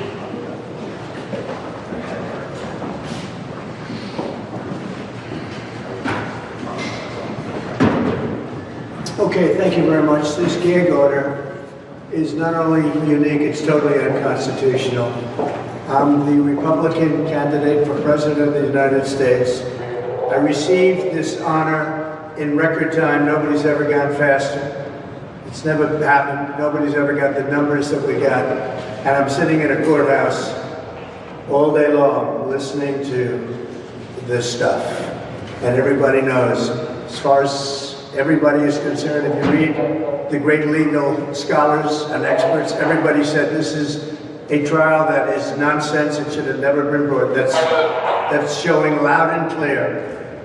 But you have a judge who's totally conflicted, totally, absolutely conflicted, and he's rushing this case through. I'll tell you what, somebody just told me they'd never sat for such a long period of time in a courthouse before. It's ridiculous. I'm supposed to be in Georgia. I'm supposed to be in New Hampshire. I'm supposed to be in Ohio and lots of other places. And they have me sitting here for a Biden trial. It's a Biden trial. And I never saw so many prosecutors. They're all sitting in the room over nothing, over absolutely nothing. There's no crime. There's no anything here. And that's what these legal scholars say. How can you bring a case like this? Bragg didn't want to bring it. Bragg is the guy bringing it, and he didn't want to bring it. Went to every agency just about in law enforcement. They all turned it down as a joke. And I'm sitting here because that's exactly what they want. They don't want me on the campaign trail. But it's a real disgrace. And the whole world is watching. It's a disgrace to New York. And just like Enquirer is a disgrace to New York. We won that case because we won it on statute of limitations. And he turned down the appellate division. That's another case. It's all the same. He turned down the appellate decision, the appellate division's decision. They gave a decision that gave me mostly a win. Just about the whole thing was a win. And he turned it down. He's a corrupt judge. And this judge is terrible. And Kaplan is terrible. Gave a person, I have no idea who she is, $91 million. This is a corrupt system we're in. And I think the people are understanding it. If you look at the polls, the people of our country are understanding it. Thank you very much. What do you mean by conflicted?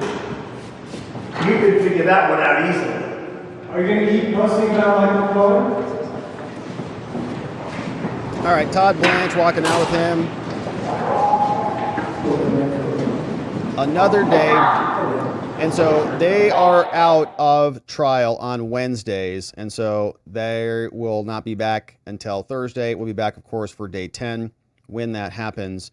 But that is what occurred on day 9 today. We're continuing to ask ourselves about this very curious relationship between Michael Cohen, what he was doing to create and instigate all of this conduct, now trying to create a new crime to stop Trump from being successful in 2024.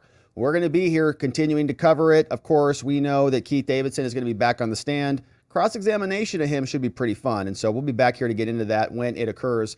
Thank you for joining us as we do, my friends. Thanks for liking this video, subscribing to our channel, and inviting someone you know or love to come over here and join us. We are very grateful for those invites so that people can see what's ultimately happening here. I think the media is trying to bury the truth about this, just show people the headlines, but we help unpack it, and we're grateful for you and your invitations to come join us as we do. We also have great links in our description below, including our members-only community at watchingthewatchers.locals.com, where we do live streams in the morning 6 days a week, including on Saturdays. We get into a bunch of other stuff that we can't squeeze into here during these live streams. We'd love to have you join us. It's a great way to meet some amazing people and have some fun doing it. We'll see you over there and back here on the next one. All right, my friends. That is it for us on the day. Stormy's lawyer testifying. Trump trial day 9. Trump held in contempt while Michael Cohen TikToks. What a day. And of course, now it's time to hear from you and to see what you have to say about this. Some very generous donos. Very grateful for your support. Thanks and welcome to our new membos. Very nice to have everybody here. Let's see who is starting the day off for us. We've got Donuts clipping for us. What's up? B-Man's here. Says, Lee et al. Versus President Trump is coming soon. Could you see if you can get information on this case? Lee is the person. I got a little bit more than that. I'll see if I can find anything about it, but Lee need a little bit more on the name than that. B-Man, but sounds like a fascinating case. I can't wait to see it. James M, what's up? Welcome as our newest membo. Shout out to James M, now in the house. What's up? Joel R says, hey, just using my free 8 months shout out to say hi, everyone. Well, we're glad you did, Joel. 8 months, one more month till we have a new baby in the house, and we're grateful to Joel for being a membo for 8 full months. And hello, Joel. Nice to have you. Jennifer, bringing in 5 new membos. Those are Old Drill Sergeant, Cyprian C, Lady of Quills, Hope Arising, and Bruce B. All coming in courtesy of Jennifer. Thank you, Jennifer, for bringing in our new membos. Hey, it's the Munkets is bringing in 5 new membos. Richard Tatership is here. Richard G, Knowledge Tracker, Irene A, and Zach Guy, all in the house, courtesy of Tony. Hey, Munkets. Hey, it's the Munkets. Stephen M says, instead of saying hoax, Trump needs to run on a platform of judicial reform. I see, just change the language on that.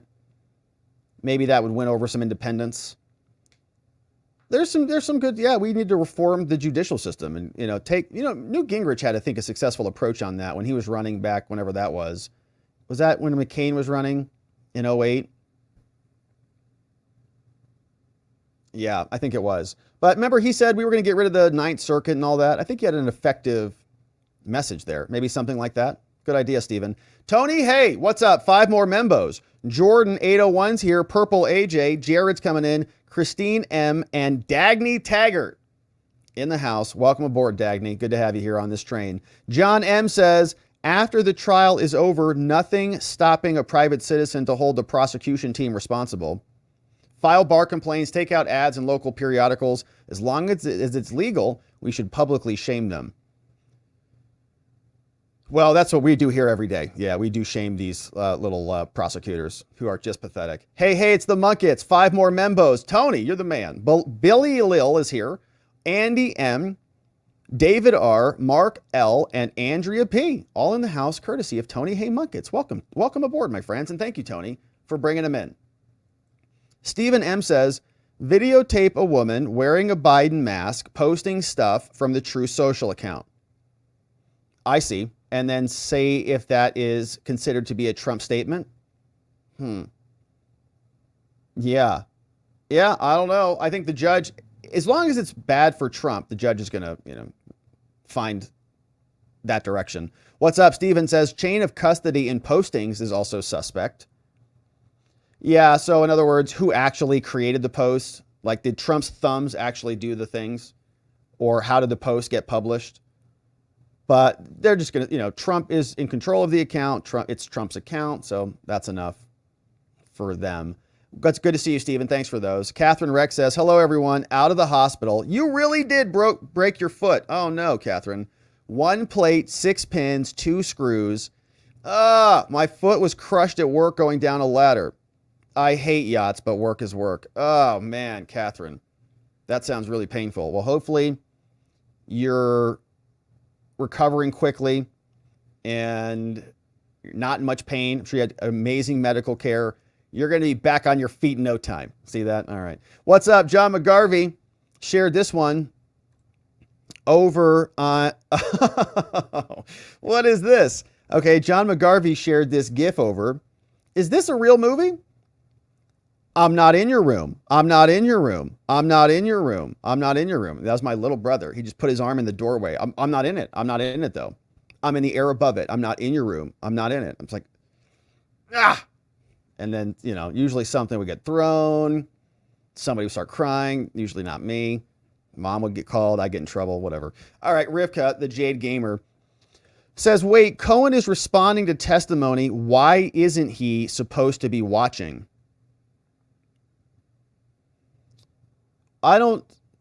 Was he responding to witness testimony? Or was he just talking about Trump generally? Yeah, I think that, so, I imagine he's not in the courtroom, probably shouldn't be reading the tweets.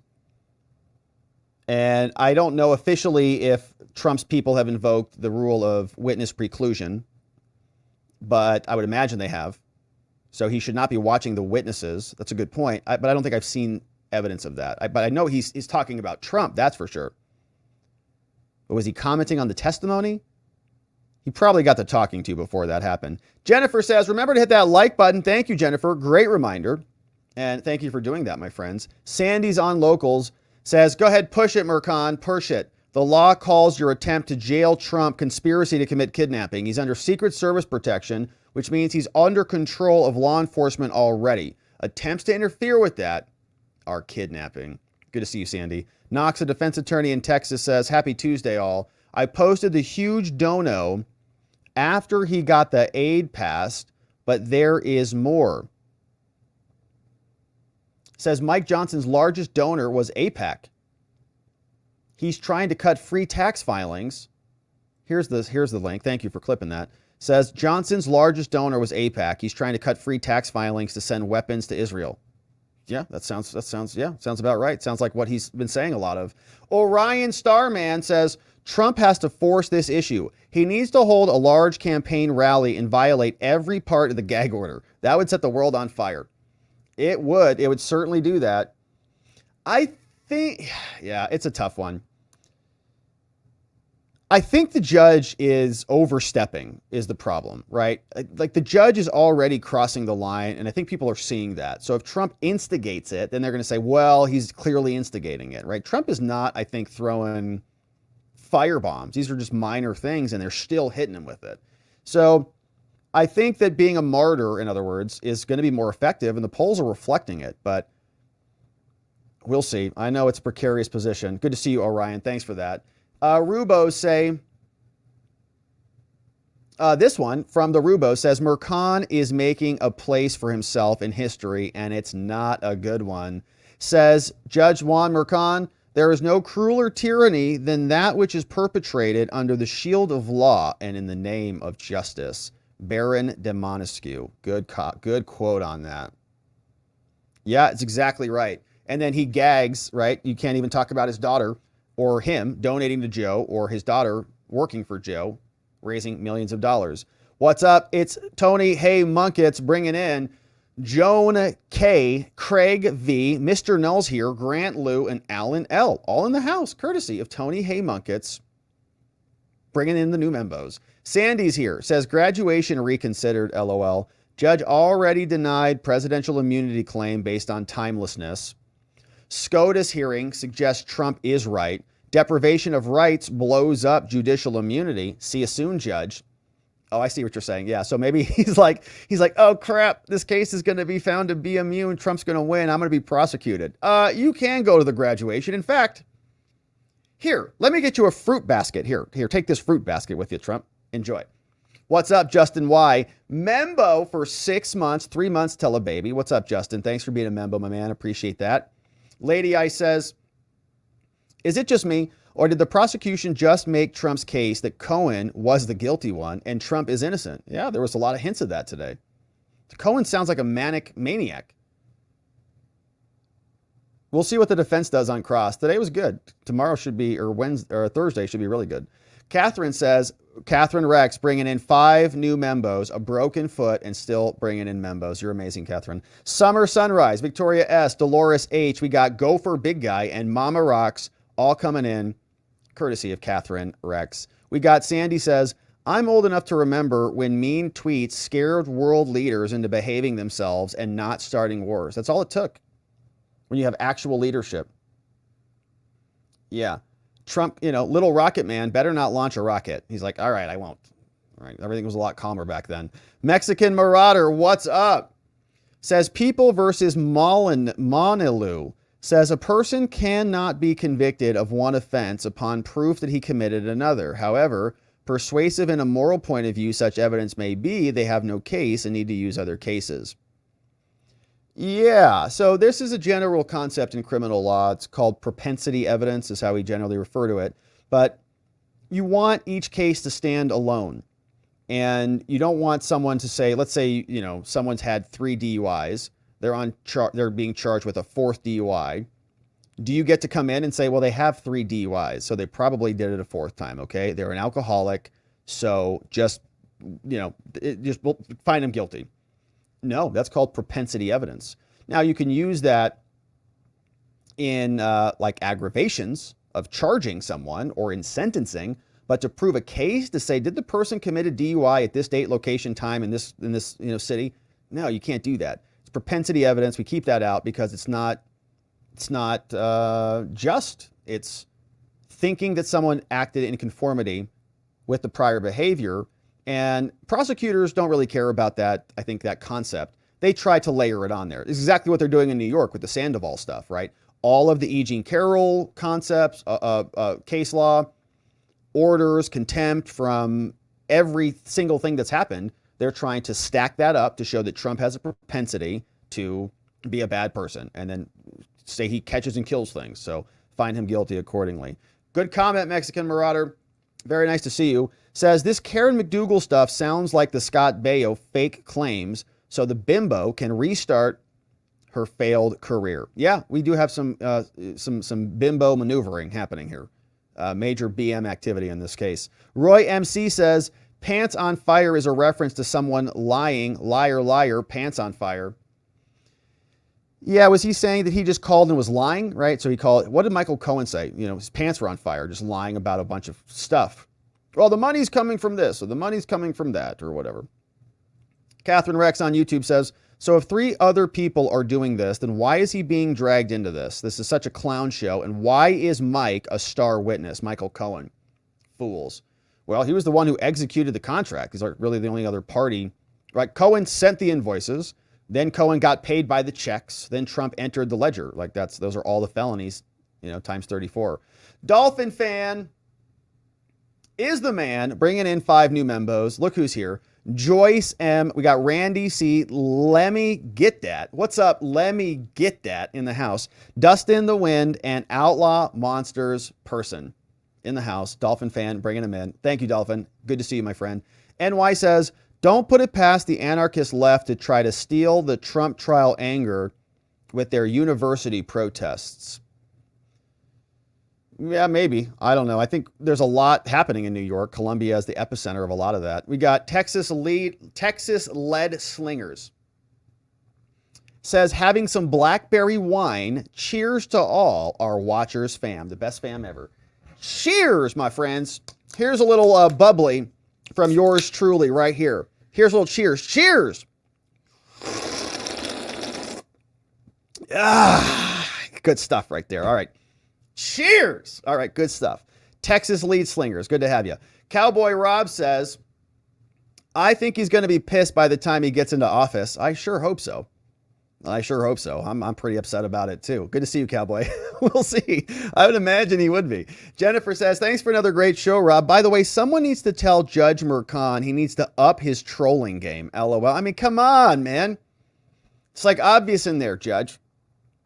Very transparent. Very transparent. It's good to see you, Jennifer.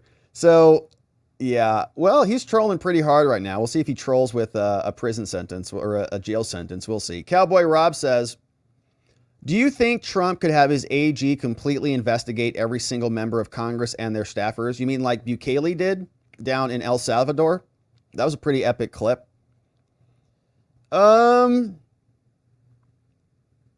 There would be a lot of outrage about that. Like Congress might impeach him. So I think he probably could. Yeah, I'm directing Congress to investigate all these people. And they'd say, well, we're going to impeach you for that. All right. I think Congress would probably just impeach him and remove him. So there would be political consequences for that, but I'm sure he could direct that. Texas Lead Slingers says, look at this, Rob. Oh, yeah, Rob. Making a homemade peach cobbler from the first peaches of the year. Our garden is awesome. Salsa garden, strawberries, melons, and herbs. Oh, my gosh. I'm so just jealous right now. I was watching garden videos all weekend, and I ordered some new garden stuff, talking about gardens, I'm getting self-watering seedling containers. I'm like losing it a little bit. But this is why. This is why you do it. Your own peach cobbler, homemade. I don't know how long that took you to get there, but I got some. So for example, I got some cauliflower seeds. All right. I don't know why. I just bought them. These cauliflower seeds, it tells me on the back it takes 2 years for them to mature. I go, what? So I'm going to start planting this cauliflower and I'll be able to eat it in 2 years. It's going to be the best freaking cauliflower I've ever tasted. I can't wait to try it. It's going to be amazing. So what's up, Texas Led? Thanks for the inspiration, man. I love it. I'm working on it. I'm working on my garden. We got Knox is here, says, here's my latest favorite meme. Says, a magical portal in the woods would fix me. A magical portal in the woods would fix me. So we can just escape. Where are we going, Knox? Let me know where it leads. Maybe I'll join you. Crash says, can we stream from there? My honest and deep-seated feelings are that we are spinning our wheels. Too much spinning and an individual will eventually puke. I'm there, man. Juan is over the top from Crash over on Locals. Yeah, Juan was laying it on pretty thick here today.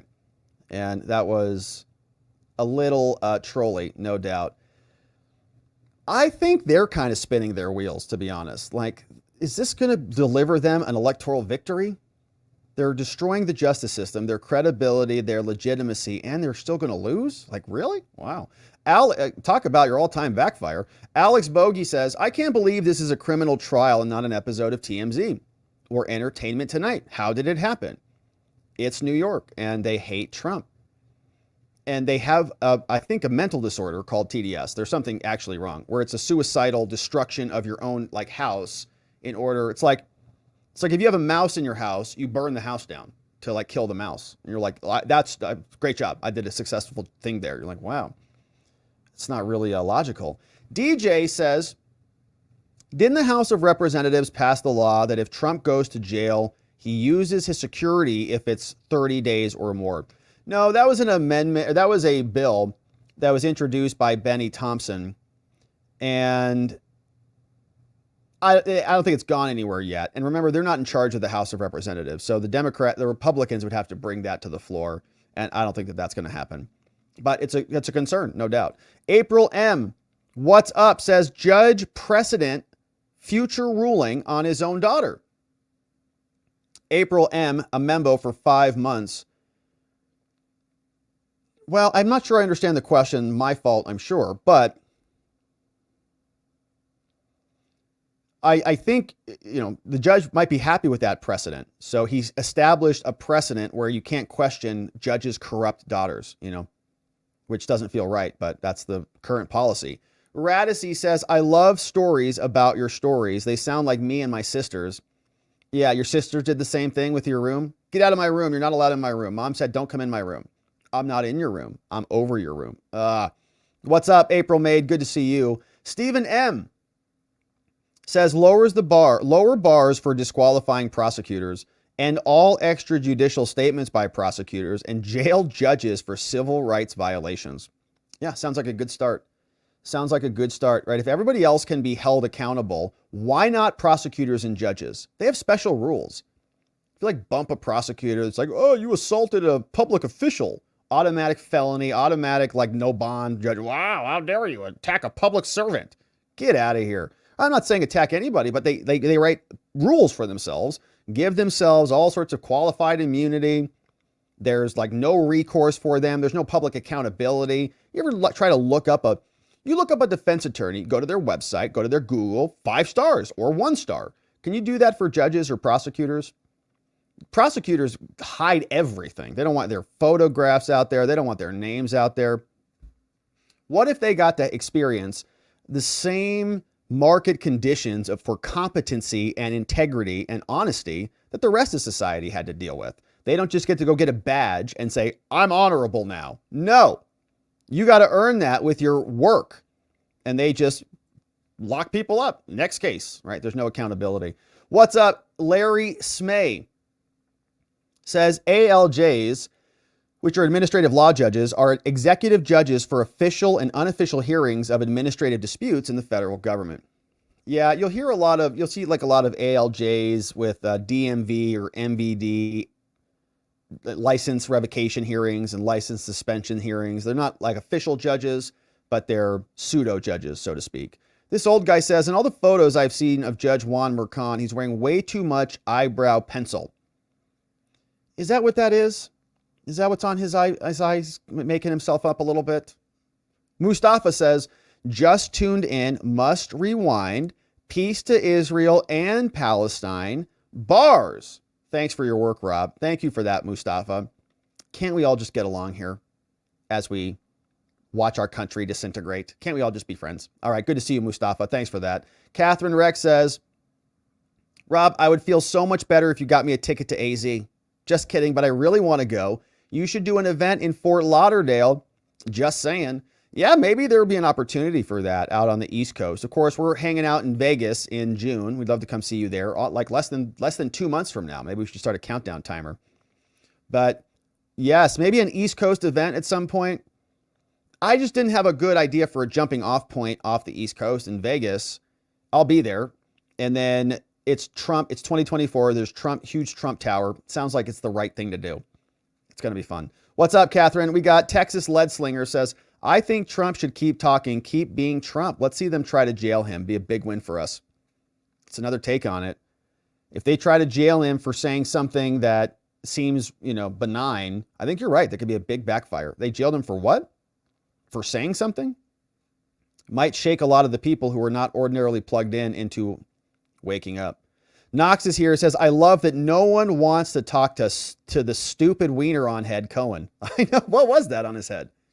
I'm pretty sure it was a cloud, but it looked strangely like a Nathan hot dog. It was very weird. I don't know why he put that on his forehead, but strange times for him. Good to see you, Knox. Tony Hay Munkett says, 10 years we've been going through this. Thanks for giving me a place to vent. God bless all in the chat. When is you in Vegas? I just live down the street. So the date is going to be on June 29th. That's the date. We'll throw that right there. And we'll be there. So Trump Hotel. The actual location where we'll meet is TBD. So we're going to sort of gauge how many people want to come, how many people are actually confirmed coming. And then we'll decide on a venue. And there might be a venue cost, okay? Just to be aware of that. If we're going to get someplace nice, maybe they have a minimum or something. So if you're planning on coming, maybe set aside a little bit extra. And I'd set aside a little extra anyways. Maybe we all want to go to the Sphere or something the next morning or something. So come plan for it, or maybe that same night. We haven't decided what we're doing yet. So come check it out. RSVPWatcherLodge.com. It's going to be fun. All right. We got Tony. Hey, thank you for that one. And this one from Lady Ice. Man, we got a little baby Carson May update. Baby Carson May getting that feeding tube out. She's drinking mom's milk so fast from a bottle. She's growing up so fast now. She's looking as healthy as can be. And we're very happy about the good news. Little baby Carson May looking beautiful and growing on up. Thank you, Lady Ice. We got, says Rob, buy starts to get ahead of the game until you have a good perennial garden coming up yearly. Buy the seed starts. Well, I kind of want to learn how to get the seeds going. That's kind of the struggle. Like the struggle is the learning process. So, I could read about planting all the different seeds, or I could just do it and then fail on a bunch of them and then iterate from there. And I learn much better that latter way rather than just try and fail. They're just seeds. What's going to happen? Okay. So who cares? Try it again. All right. So what's up, Lady Ice? Thank you for that one. We also had this one from Crash. This is a poem. Oh my gosh. Let me read this one. Here, this is from Crash. So look at this. Says from Crash on Local. Says, for Lady Ice and Knox Spearman. This is called Ode to Our Daughters. Though spanned by time and oceans, our daughters we have loved. Hearts filled with joy and anguish, we lent our prayer and cried. As one we pray and praise that they may run and play and jump. Their voices e'er shall ring. No longer fear or angst, heads bowed with inward quiet. We simply say no doubt. Carson May, 4 pounds and hungry. Sophia and her sister 2. Grow strong in mommy still. That's poetry. country, man. Courtesy of Crash to Contrary. Those are some nice words there, Crash. Thank you for writing those and drafting those. To our mamas and to all mamas and the daughters out there, cheers to you as well. Thank you, Crash. And that was our final poem on the day. And what a beautiful way to wrap it up. Let's say hello to our friends on X. X on the X platform. We got some people watching over there. Of course, you can follow us over there if you want to join in on that. Let's see who is there today. Oh, hey, look, it's your boy, Robert. It's the two Roberts. It's the two Roberts in here. And it's Barnes and Govea hanging out with Trump. And it sounds like we're in Mercan's courtroom. Let's see. Let's check in here. See what's happening here. Oh, where's the audio at? A secret document that I think you need to say. Oh, Trump is dropping it down over on Judge Juan Mercan. That's from Glocky McGlock. Fred says, Rob, Johnny just told me that he thinks you and Stormy Daniels would make a great couple. Oh, I'm going to... All right, sorry about that. That was from Johnny, almost causing me to puke my guts out. Glocky says, it's getting spicy in Colombia. Full mobilization of the NYPD. Heavy vehicles moving in. Well, we'll see if they burn down the 3rd precinct over there. See if that one happens there. What's up, Irene? Says, I can't believe what's going on while Congress remains silent. A whole lot of them need to go. We need to be Trump's voice. Thanks for doing this with style. What's up, Raven Madness? Brian Cartwright's in the house. We got Ryan V says, this is all getting spicy. And of course, those are our friends on the X platform. You can follow us over there at Rob Govea ESQ. If you want to join up and follow other watchers out in the X wild, that's the place to do it. But my friends, that is it for us on the day. We had a couple other donos come in. Jennifer says, please join Rudy's show after this show, fam. He needs more eyes on his channel. Rudy Giuliani, yeah. Yeah, I mean, he just got indicted again in Arizona. They're going to need a lot of support. They are being victimized by our corrupt prosecutors. So shout out to Rudy. Thank you, Jennifer, for reminding everybody. He's also got a show out there. We've got Knox says, Lady Ice, so happy for you all. Awesome, Knox. And we're still praying for the Knox household. Good to see you, Jennifer. Good to see you, Knox. That, my friends, is it for us on the day. We are going over to watchingthewatchers.locals.com for our members only after party. We'd love to see you come over and join us. We're going to hang out, debrief what we talked about today. We also do streams in the morning, so we'll be bright and early tomorrow. Not that bright and early, but tomorrow in the morning, streaming as well on Saturday. So come and join us. We'll love to see you. RobertGovea.com for the PDFs, the show reports, the merch store, the calendar, the daily newsletter that gets delivered to your inbox. And of course, we are meeting up in Vegas June 29th. So mark your calendars and RSVP at watcherlodge.com if you want to come and join us. Be sure you're a hard confirm, and then we'll provide more details later. We also have Sovereignty Saturdays every Saturday at Watcher Lodge. We talk about sovereignty and self-development as the world is seemingly crumbling around us. How can we become stronger and anti-fragile in our own lives so that we can persevere and survive? That's what we talk about. We want to thank our mods and our meme smiths who help mod the fort down for us and keep things nice and orderly. Our friends K Bean in the house, Just Cause, we got Playin' Hooky, Ronnie Cole, Zach Nichols, Janak, Dog Digger, Economy Pilot, Donut, Mind Me, all in the house, keeping things nice and orderly. Along with our meme smiths, our friends Glocky McGlock, Jeegum Geegum, Nathan N810, and Sleepy Dog Lee, beautifying the show with incredible memes. But that, my friends, is it for us on the day. We are going over to watchingthewatchers.locals.com. We'd love to have you come and join us, but if not, that's all right. We are going to be back here tomorrow to get into it again, and we're going to need to see you right back here so that together, with your help, we can shine that big, beautiful spotlight of accountability and transparency down upon our system with the hope of finding justice. Make it a beautiful night, my friends. Sleep very well. See you right back here tomorrow. Bye-bye.